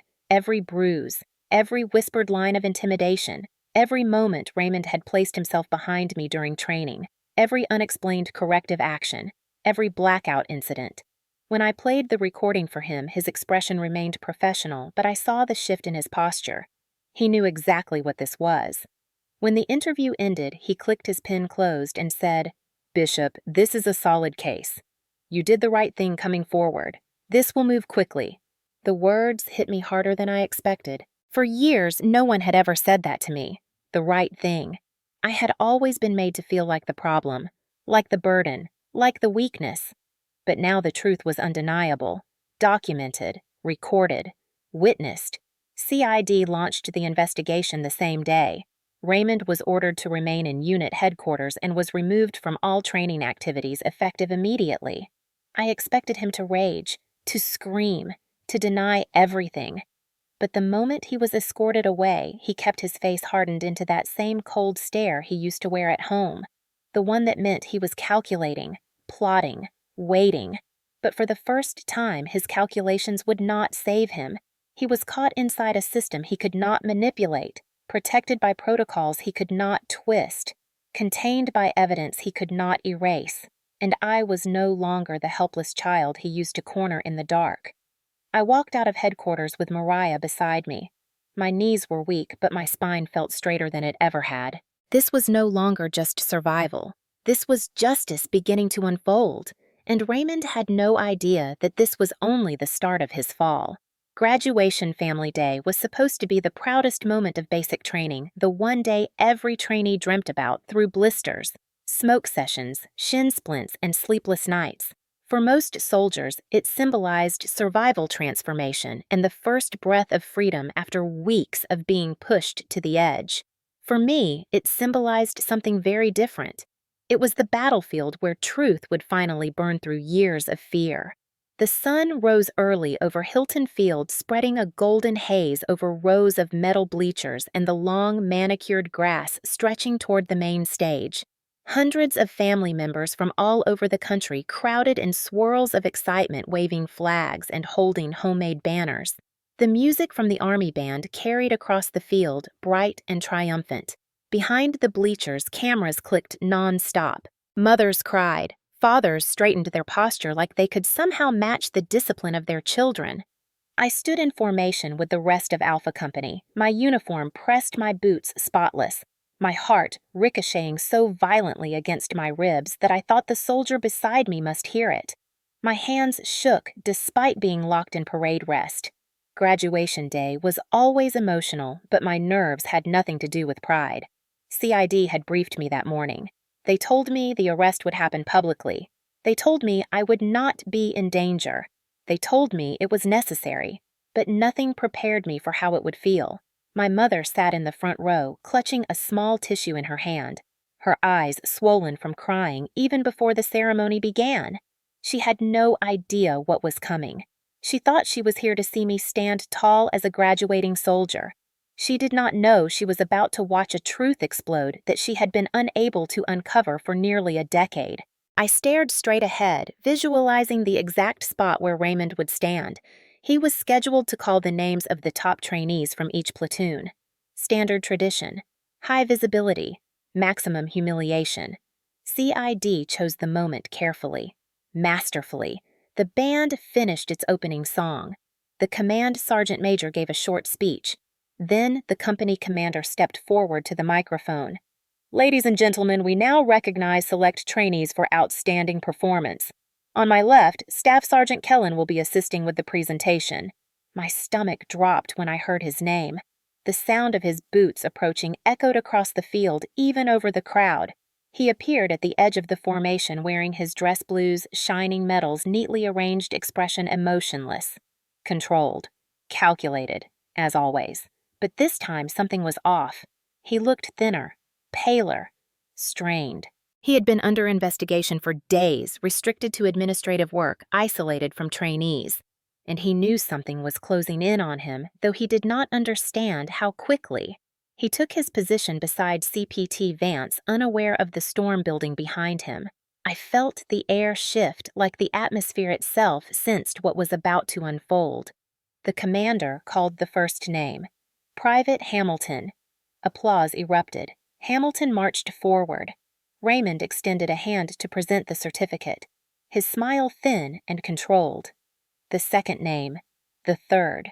Everything unfolded exactly like a typical graduation, so normal that for a brief second I wondered if CID would really interrupt such a ceremonial moment. Then the moment happened. I heard boots. Not drill sergeant boots.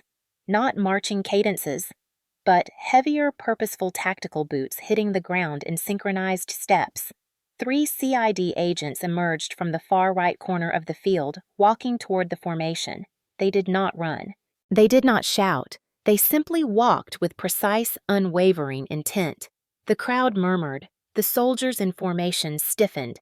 The air tightened like an invisible wire had been drawn across the field. My pulse pounded so hard I almost stepped out of line. Agent Romero led the way, his badge clipped beside his belt visible even at a distance. The sun reflected off the metal, sending a sharp glint through the air. Raymond did not see them at first. He was too focused on the next trainee walking toward him. Then I saw Vance subtly step back, creating space. That was the signal, the unspoken acknowledgement to CID that the moment was clear. The agents slowed only when they reached the center of the field, less than 10 feet behind Raymond. One of them spoke with a voice that cut through the crowd louder than any microphone. "Staff Sergeant Raymond Kellen, step forward." The entire field froze. Raymond turned his head slowly, clearly confused, then annoyed. "Sir, this is a graduation ceremony," he said stiffly. His voice carried just enough to sound composed, but his posture faltered. Agent Romero held up his badge. "United States Army Criminal Investigation Division. Step forward now." The crowd erupted into whispers. Phones went up immediately. Hundreds of screens captured the moment. Raymond hesitated.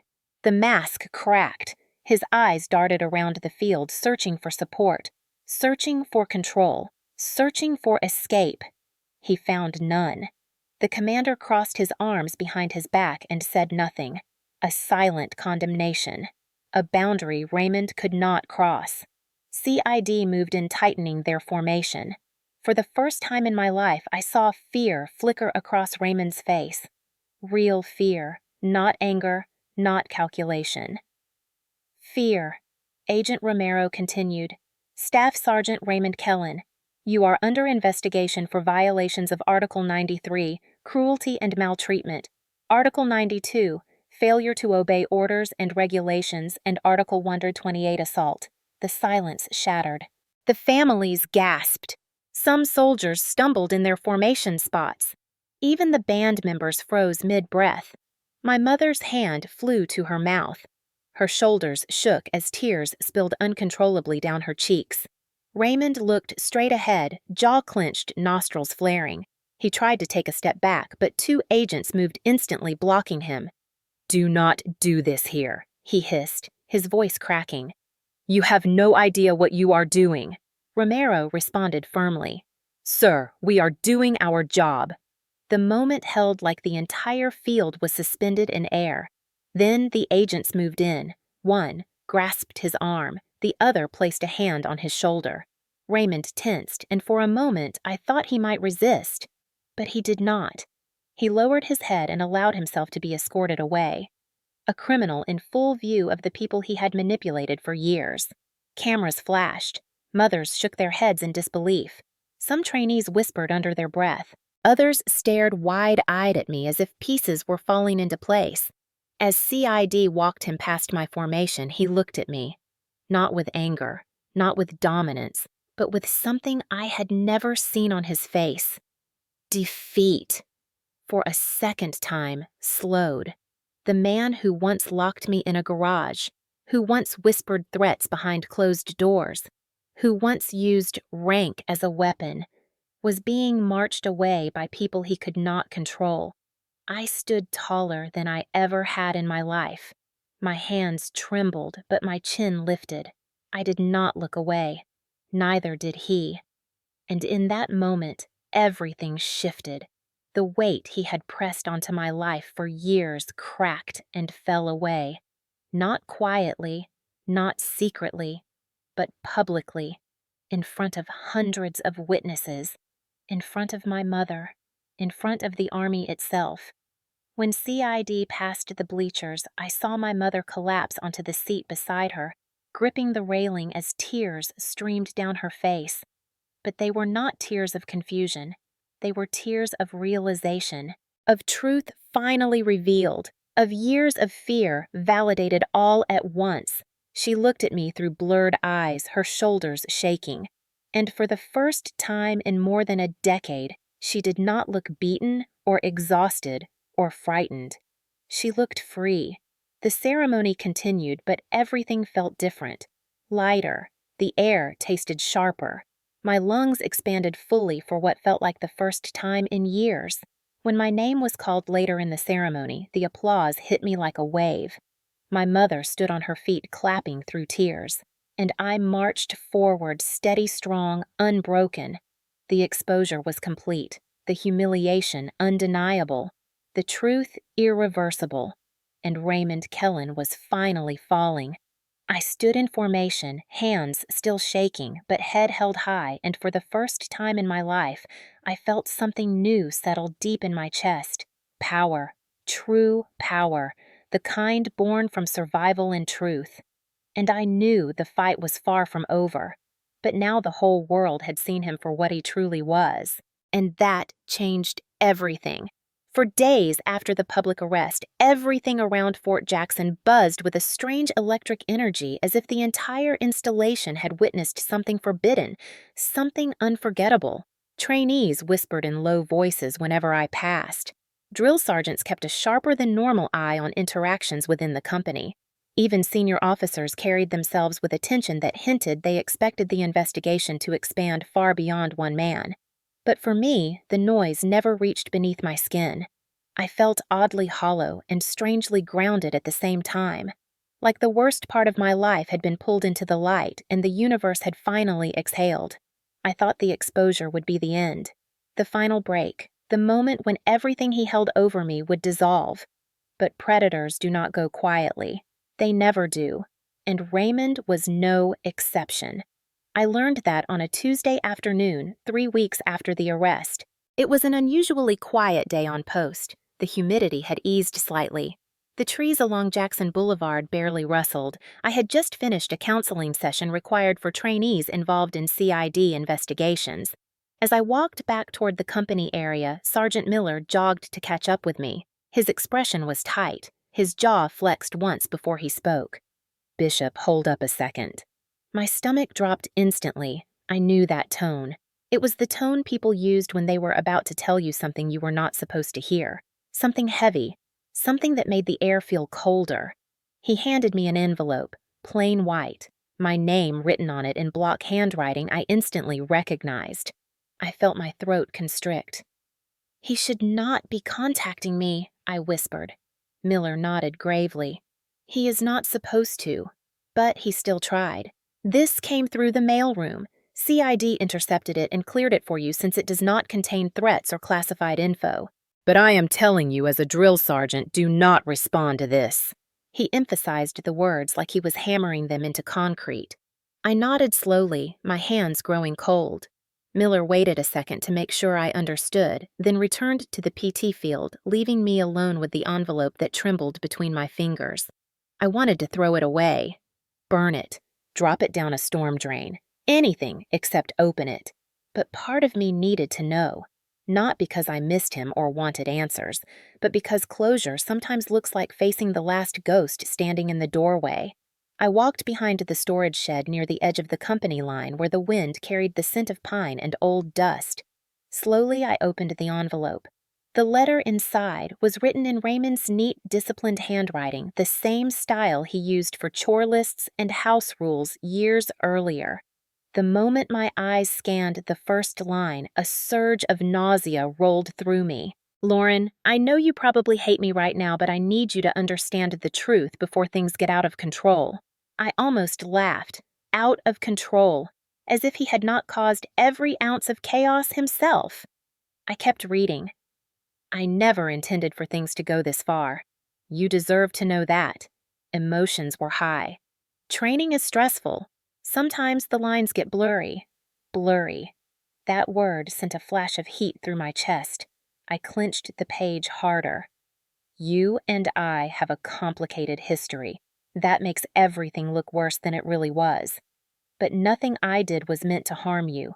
You pushed me to my limits. I pushed you to yours." I felt my jaw tighten until it ached. The manipulation in every sentence twisted like a snake. "I know CID and the command do not understand our dynamic. But you do. You know I always wanted what was best for the family." There it was. Family. His favorite weapon. "Speaking of family, your mother is struggling. She is scared. She does not understand what is happening. I need you to think about her when you testify. Please do not make things harder for her. My breath stopped for a second, pulling my mother into it. Classic Raymond. When the power slipped, he reached for leverage anywhere he could. I am asking you to show some mercy. Give a statement that shows the full truth, not the exaggerated version CID wants. Families should stick together, especially when outsiders are trying to tear them apart. The audacity was breathtaking.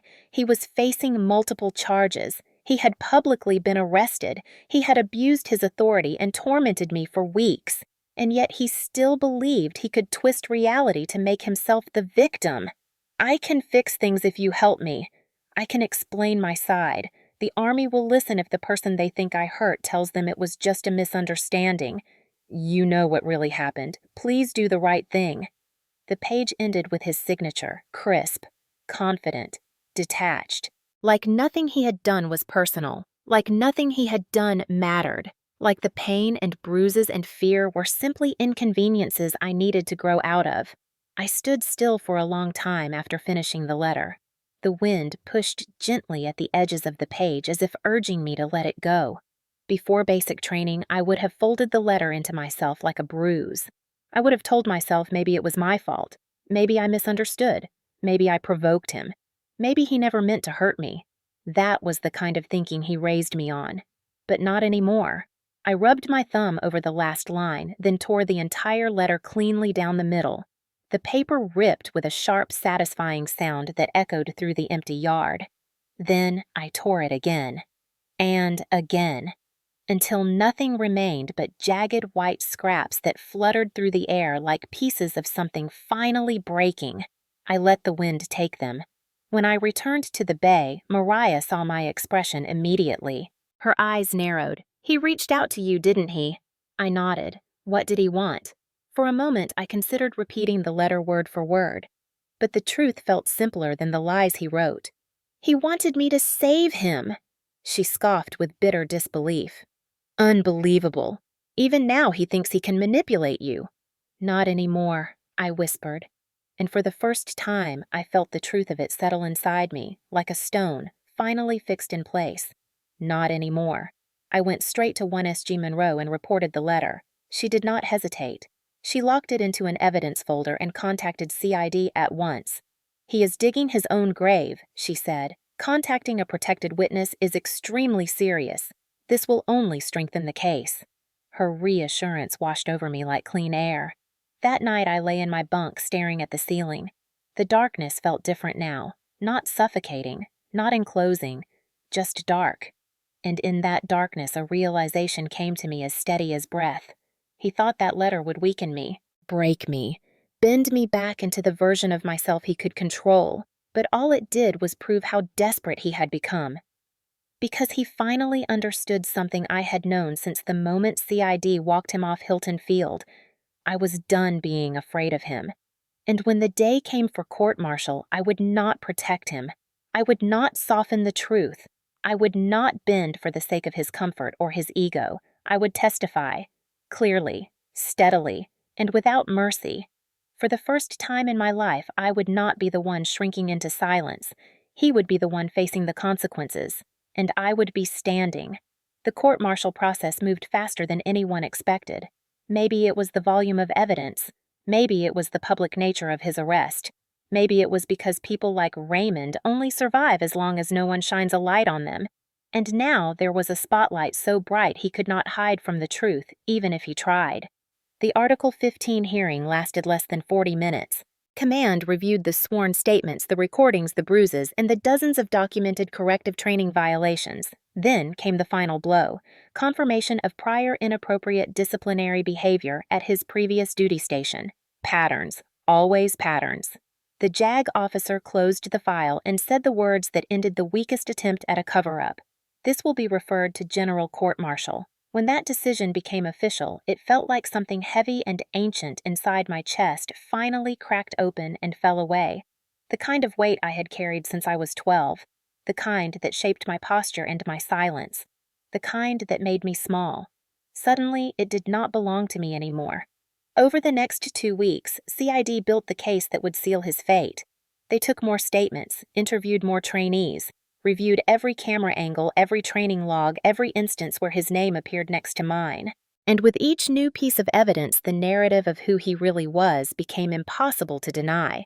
Abuse of authority, maltreatment, hazing, conduct unbecoming of an NCO, and worst of all, the personal connection that made everything exponentially more severe. A drill sergeant targeting his own stepdaughter in a training environment. There was no justification for that. No gray area, no misinterpretation, only truth. Ugly and undeniable. The day the trial began, I sat outside the courtroom in my dress uniform, hands folded tightly in my lap. My mother sat beside me, her fingers intertwined with mine. Her grip was weak but steady. She had been crying for 3 days after learning the full truth, but the tears were different now. Not guilty, not confused, not broken. Cleansing tears, release tears. She wore a simple blouse and a thin sweater, even though the South Carolina heat was climbing into the 90s. She looked smaller than I remembered, older. But for the first time in years, she also looked clear, bright like a fog had finally lifted from her eyes. When the bailiff opened the door and called us in, she squeezed my hand once. "I am here," she whispered. I nodded, and for the first time I believed her. The courtroom was cold, the kind of cold that comes from government buildings trying too hard to control temperature. Raymond sat at the defense table dressed in his uniform, though the rank had already been removed. The fabric looked strange without the staff sergeant insignia, like the uniform had been stripped of its identity, of its authority, of its power. He looked older too. His posture slouched, his face pale. His jaw clenched so tightly the muscles stood out like cords beneath his skin. He tried not to look at me, but his eyes flicked up for a split second when I entered. A flash of something crossed his face. Not anger, not dominance. Something closer to disbelief, like he never imagined I would actually show up. The trial moved quickly. The prosecution laid out the timeline. They described the blackout incident, the corrective actions that violated training doctrine, the proximity violations, the recordings, the chain of command witness statements. Then came the witnesses. Miller stood straight and testified in sharp, clear sentences about the patterns he witnessed. O'Connor described finding me unconscious. Monroe spoke with a calm, precise voice outlining every violation and every step she observed. The courtroom was silent except for their voices. Then CID Agent Romero presented the evidence with clinical precision. He played the recording. Raymond's whisper filled the room. "You know how to make things look legal." The sound cut through the air like a scalpel. I watched the members of the panel shift uncomfortably in their seats. His tone said everything his defense could not explain away. When they called me to the stand, my pulse thundered, but my voice did not shake. I told them the truth. Every detail, every moment, every bruise, every whisper, every time he had stood too close. I did not cry. I did not break. I did not apologize for my pain. I spoke clearly because I finally understood something. Truth has a gravity of its own, and once it starts falling, nothing can stop it. Raymond refused to testify. Cowards often do. When the panel left to deliberate, the courtroom emptied into an echoing hallway. My mother sat beside me, her hands trembling as she pressed them to her lips. I was afraid she might fall apart, but when the panel returned less than 40 minutes later, she straightened her shoulders with a strength I had not seen in years. The verdict was read aloud. Guilty of abuse of authority, guilty of maltreatment, guilty of hazing, guilty of assault, guilty of conduct unbecoming. Each count landed like a stone dropping into deep water, sending shockwaves through the room. Raymond stared straight ahead, eyes unfocused, jaw slack. The sentence followed almost immediately. Dismissal from the United States Army, reduction to E1, confinement, permanent restraining orders preventing contact with me and my mother, lifetime bar from re-entering any military installation. The words tumbled out one after another, forming the final collapse of a man who had once seemed unbreakable. The gavel struck, the sound echoed, and it was over. The courtroom emptied. My mother leaned into me, shaking with silent tears. But they were tears of release. Liberation. "Finally," she whispered. "Finally." Raymond was escorted away in handcuffs. His shoulders sagged. His eyes darted around the hallway as agents pushed him forward. He looked smaller than I had ever seen him, smaller than the man who once terrified us, smaller than the drill sergeant who once commanded an entire company with nothing but his voice. The system he thought would protect him had swallowed him whole. When he passed by me, he paused for half a second. His mouth opened like he wanted to speak, maybe an apology, maybe a plea, maybe blame. But the guards pushed him forward, and whatever words he wanted died in his throat. The steel door closed behind him with a final metallic thud, and the world felt brighter. In the days that followed, everything changed. My mother filed for divorce immediately. The lawyer approved an emergency order severing financial ties and granting full protection. She told me one night over tea something I never expected to hear. I stayed because he convinced me we had no choice. But you taught me we always had one. She smiled softly. You saved both of us. The Army processed his discharge within a week. His records were updated to reflect misconduct dismissal, the harshest administrative stain a soldier can receive. His benefits evaporated. His career ended. His uniform stripped. His authority dissolved. His legacy destroyed. And for the first time since childhood, he held no power over me. No right to speak into my life. No presence in my future. I walked along the quiet road behind the company barracks one evening, watching the last rays of sunlight stretch across the pavement. The cicadas hummed. The air smelled of pine and dust and summer heat. And as I stood there breathing freely, I realized what justice really felt like. Not loud, not triumphant, not victorious in the way movies show it. Justice felt quiet, clean, steady. Like finally being able to stand up straight after years of hunching under invisible weight, like exhaling a breath I had been holding for more than a decade. Raymond was gone, truly gone, and I was still standing, stronger than he ever believed I could be, stronger than he ever wanted me to become. The consequences had found him, and I had finally found myself. The weeks after the court-martial felt strangely quiet, almost surreal, as if the world had suddenly learned how to breathe again and was waiting for me to catch up. For the first time since arriving at Fort Jackson, I woke up without bracing myself for the sound of his boots in the hallway. No lingering dread twisting in my stomach. No whisper hiding behind my shoulder. The mornings felt lighter, softer. Even the humid South Carolina air smelled different. I completed the final phase of basic training with a clarity I never imagined possible. Without Raymond hovering behind every task, I discovered something unexpected. I was good at this. Really good. I pushed harder during PT because I finally wanted to, not because I feared punishment. My focus during weapons qualification sharpened. During movement drills, I became the trainee others watched for cues. D.S. Miller even pulled me aside one afternoon before the final ruck march. "Bishop, you are leading without even realizing it," he said. "That is what real soldiers do. They rise when they are tested." His words stayed with me the entire way through the 16-kilometer ruck. Sweat rolled down my spine. My shoulders burned under the weight. My legs shook, but I did not stop.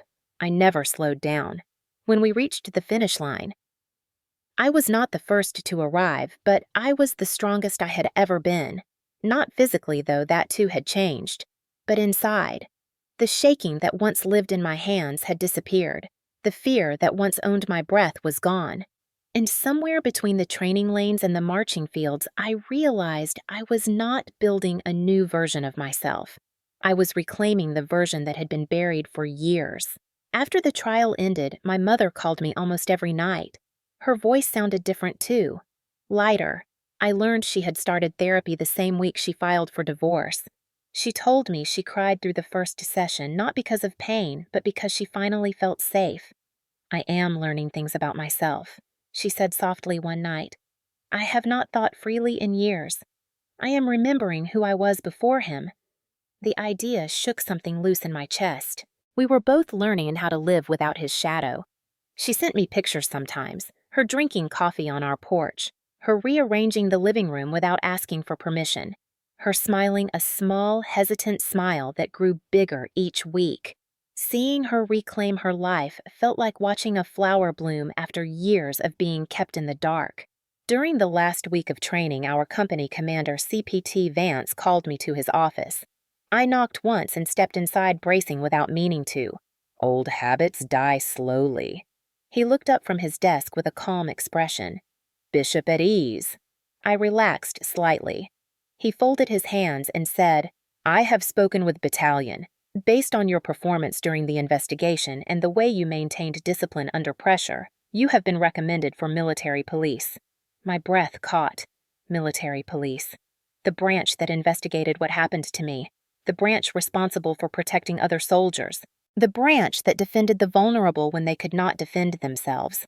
I felt something warm bloom in my chest. Sir, I do not know what to say. He smiled faintly. Then, say yes. You have earned this. You have the temperament for it. And most importantly, he paused, his tone softening. You understand exactly why the Army needs good MPs. I nodded slowly, not trusting my voice. The assignment became official 2 days later. When I told my mother, she cried in that quiet way she had always cried when she was overwhelmed. I am proud of you, Lauren. Not just for joining the Army, not just for surviving him, but for becoming someone who will help others. Someone who will never let fear break her again. Her words stitched something in me that had been torn since childhood. Graduation day arrived again, but this time without chaos. The sky was clear, the air warm. Hilton Field looked brighter somehow, as if even the grass remembered what had happened weeks earlier and was grateful for the justice. When we marched across the field, I felt no trembling in my hands, no darkness tugging at the edges of my thoughts. Instead, I felt weightless, free. My mother sat in the front row wearing a simple blue dress, her hair pinned back with a barrette I had not seen in years. She looked beautiful. When the ceremony ended, she ran to me with tears in her eyes and hugged me so tightly I lost my breath. You did it, she whispered. You did all of it. I hugged her back. No, we did. After graduation, I had one final counseling session with the behavioral health officer assigned to our case. She asked how I felt now that everything was over. I thought about it carefully. I feel steady, I said. She nodded. That is a good word for it. Steady does not mean healed. It does not mean the memories will disappear, but it means the ground is no longer shifting beneath your feet. It means you are standing on something solid. She was right. The fear had not vanished completely. It never would. Trauma leaves traces, echoes, shadows. But I had learned to live without letting those shadows pull me backward. I had learned that fear was just a warning, not a prison. And strength was not something you gained by pretending nothing hurt. Strength was something you built by surviving the hurt and still choosing to move. In the evenings, I often walked to the quiet patch of grass behind the barracks. The cicadas hummed their loud summer chorus. The breeze carried the scent of pine and red clay. In that stillness, I told myself something I had never dared to believe. I am not weak because he hurt me. I am strong because I survived him. And I am whole because I fought back. By the time orders for military police school arrived, I no longer recognized the girl who stepped into Fort Jackson terrified of shadows. This version of me stood straighter, spoke louder, trusted herself, and did not carry guilt for the crimes of another. Training had broken me down and rebuilt me, but justice had done something deeper. Justice had silenced a voice that once dictated every moment of my life. And in that silence, my own voice finally returned. Clear, steady, unshaken. I knew then that the past would never control me again. I was stronger now. Not because the Army made me strong, but because I finally chose myself.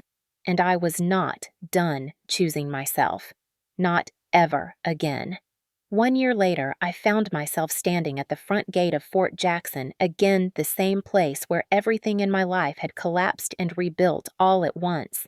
The air smelled exactly as I remembered it, a mix of hot pavement-cut grass and the faint metallic scent of the firing ranges in the distance. The cicadas were just as loud, the sun just as relentless, but everything inside me felt different, lighter, steadier, and unmistakably whole. I wore my new MP uniform, the patch sharp and crisp on my shoulder. I traced it once with my fingertips, still not entirely used to the weight of what it meant. A year ago, I had arrived here terrified, running from a monster who lived in the same house and the same memories and the same shadows. Now, I was returning as someone who chased monsters away for a living. As I walked toward the company building, something inside me tightened with memory. The drill pads, the ropes course, the barracks lined up in perfect symmetry. I could still see the version of myself who once stood trembling in these same spaces. But I no longer recognized her as someone I used to be. She felt like someone I had rescued, someone I now protected. I reached the company office and knocked lightly on the door. The familiar voice answered instantly. "Enter." I stepped inside. First Sergeant Monroe stood behind her desk wearing her usual no-nonsense expression, her uniform immaculate as always. But when she realized who had walked in, her face softened in a way I had never seen during training. "Bishop," she said, her voice surprisingly warm. Or should I say, Specialist Bishop now. I smiled. "Good to see you, First Sergeant." She stepped forward and without hesitation pulled me into a brief but solid hug. The kind of hug given by someone who once saved your life by believing you. "You look strong," she said, pulling back to examine me like a proud mentor. "I feel strong," I admitted. Strong in a way I could not put into words, but hoped she understood. She gestured for me to sit. "Tell me everything." So I did. I told her about MP school, about excelling in defensive tactics, about using my experiences to help other soldiers who came to us frightened or confused or uncertain of their rights. I told her my mother was doing better than she had in years, attending therapy every week, smiling without hesitation, sleeping with her bedroom door open for the first time since I was a teenager. Monroe listened to every word, nodding slowly, pride flickering in her eyes. "I always knew you would take what happened and turn it into something powerful," she said. "Some people break, some people bury, and some people build. You built." I swallowed hard at her words, feeling that familiar tightness in my chest, the one that always rose when kind people told me things I had never believed about myself. After our talk, she told me someone else wanted to see me. She opened the door to the hallway and called out, "O'Connor." Drill Sergeant O'Connor appeared around the corner with a grin so big it nearly split his face. "There she is, the toughest bishop I ever met." I laughed, something I had not done here a year ago. He extended a handshake, but then yanked me into a brief, awkward side hug, the way drill sergeants attempt affection, while pretending they are not showing affection. "You scared the hell out of us last year," he said, shaking his head. "But look at you now, an MP. Never thought I would be proud of someone who nearly collapsed on my watch, but here we are." I grinned. "Thank you for finding me that night. If you had not—" He cut me off with a wave. "You saved yourself, Bishop." We just showed up for the ending. I felt tears sting my eyes but blinked them back. Not out of sadness, out of gratitude so deep it felt like sunlight inside me. After catching up a little longer, Monroe suggested we visit Hilton Field. I hesitated but then nodded. Closure sometimes needs a setting. We walked across the wide-open parade grounds where the air shimmered with heat and memory. The bleachers stood empty, the band platform silent. The field looked peaceful, nothing like the electrifying moment a year ago when CID marched across the grass and pulled the truth into daylight. I walked slowly across the same path the agents had taken. My boots felt heavier with memory and lighter with healing all at once. I stopped near the exact place my formation had stood. I closed my eyes. I could still feel the echo of the fear that once lived in my bones. But now it felt distant, like a dream I had woken from. Monroe stood quietly behind me, giving me space. O'Connor shoved his hands into his pockets, rocking lightly on his heels. I let the silence stretch, let it fill me, let it remind me that I had survived something many never escape. And I did not survive it by luck.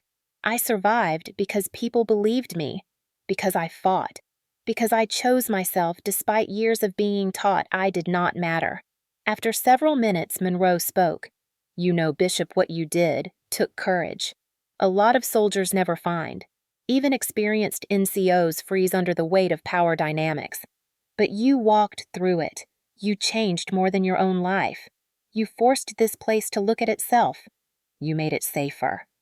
The words hit deeper than I expected, because for the first time I believed them. I had never thought of myself as someone capable of changing anything. But maybe I had.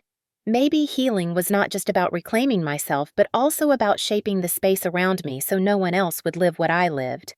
The sun dipped lower toward the horizon, casting long shadows across Hilton Field. My chest felt warm in a way I could not describe. I turned back toward the field and whispered mostly to myself, mostly to the version of me who once stood shaking here.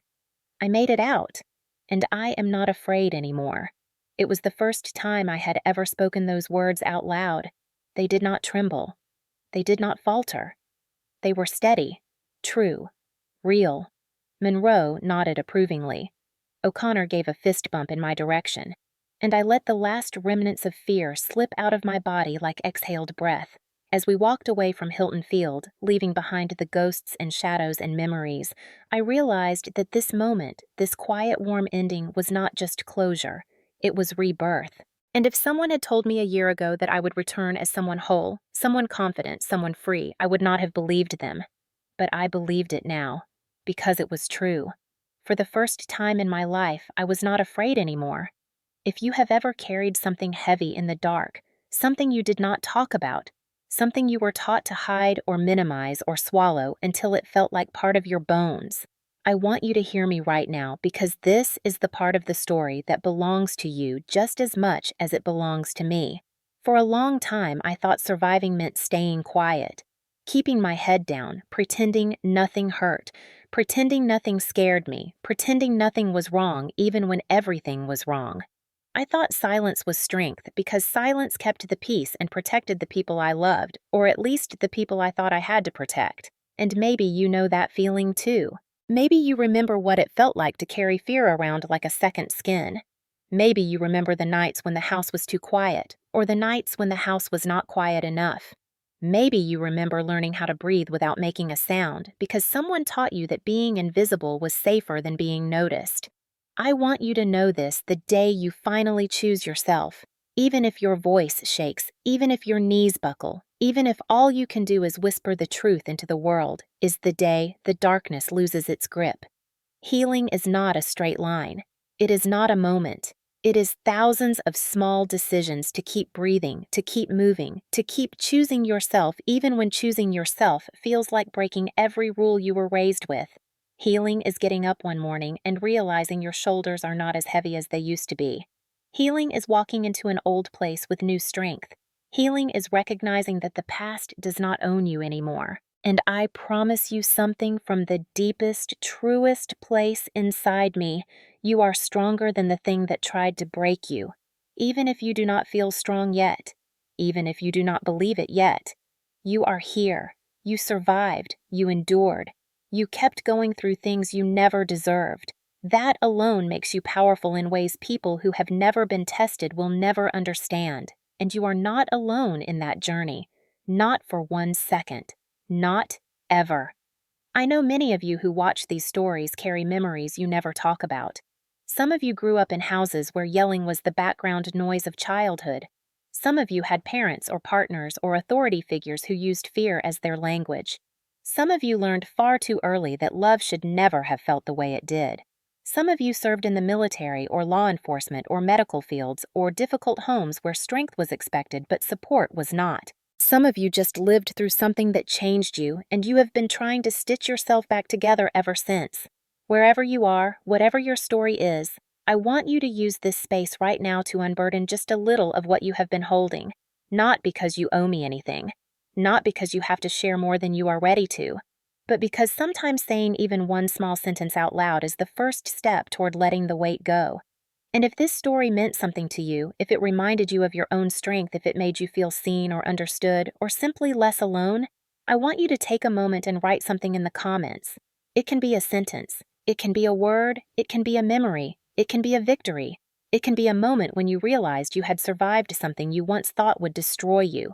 It can be as simple as I made it, or I am healing, or I am still here, because you are, and your voice matters more than you think. When you share those pieces of yourself, even the small ones, you are giving someone else the courage to do the same.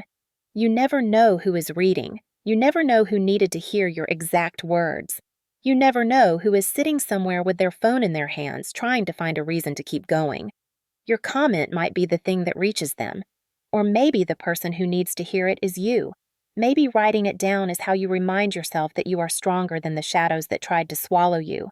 So if you have ever walked through something dark and somehow found your way back into the light, even if the journey was messy or painful or imperfect, even if you are still on that journey right now, leave a comment. Tell someone else they are not alone. Tell yourself you are not alone, because you are not. There is a whole community here, people with miles of life behind them, people who have weathered storms that would have shattered others, people who understand what it means to survive. You belong here. Your story belongs here. Your strength belongs here. And if you need someone to tell you that you are worthy of healing, let me be the one to say it. You are worthy. You are enough. And you are not defined by the people who tried to break you. Before you go, I hope you take a moment and share a piece of your journey below. It does not have to be perfect. It does not have to be pretty. It just has to be real, because real stories save people. They saved me, and they might save someone else who is reading your words right now. So here is my final request to you at the end of this long journey. If you have ever overcome something dark, leave a comment. You are not alone.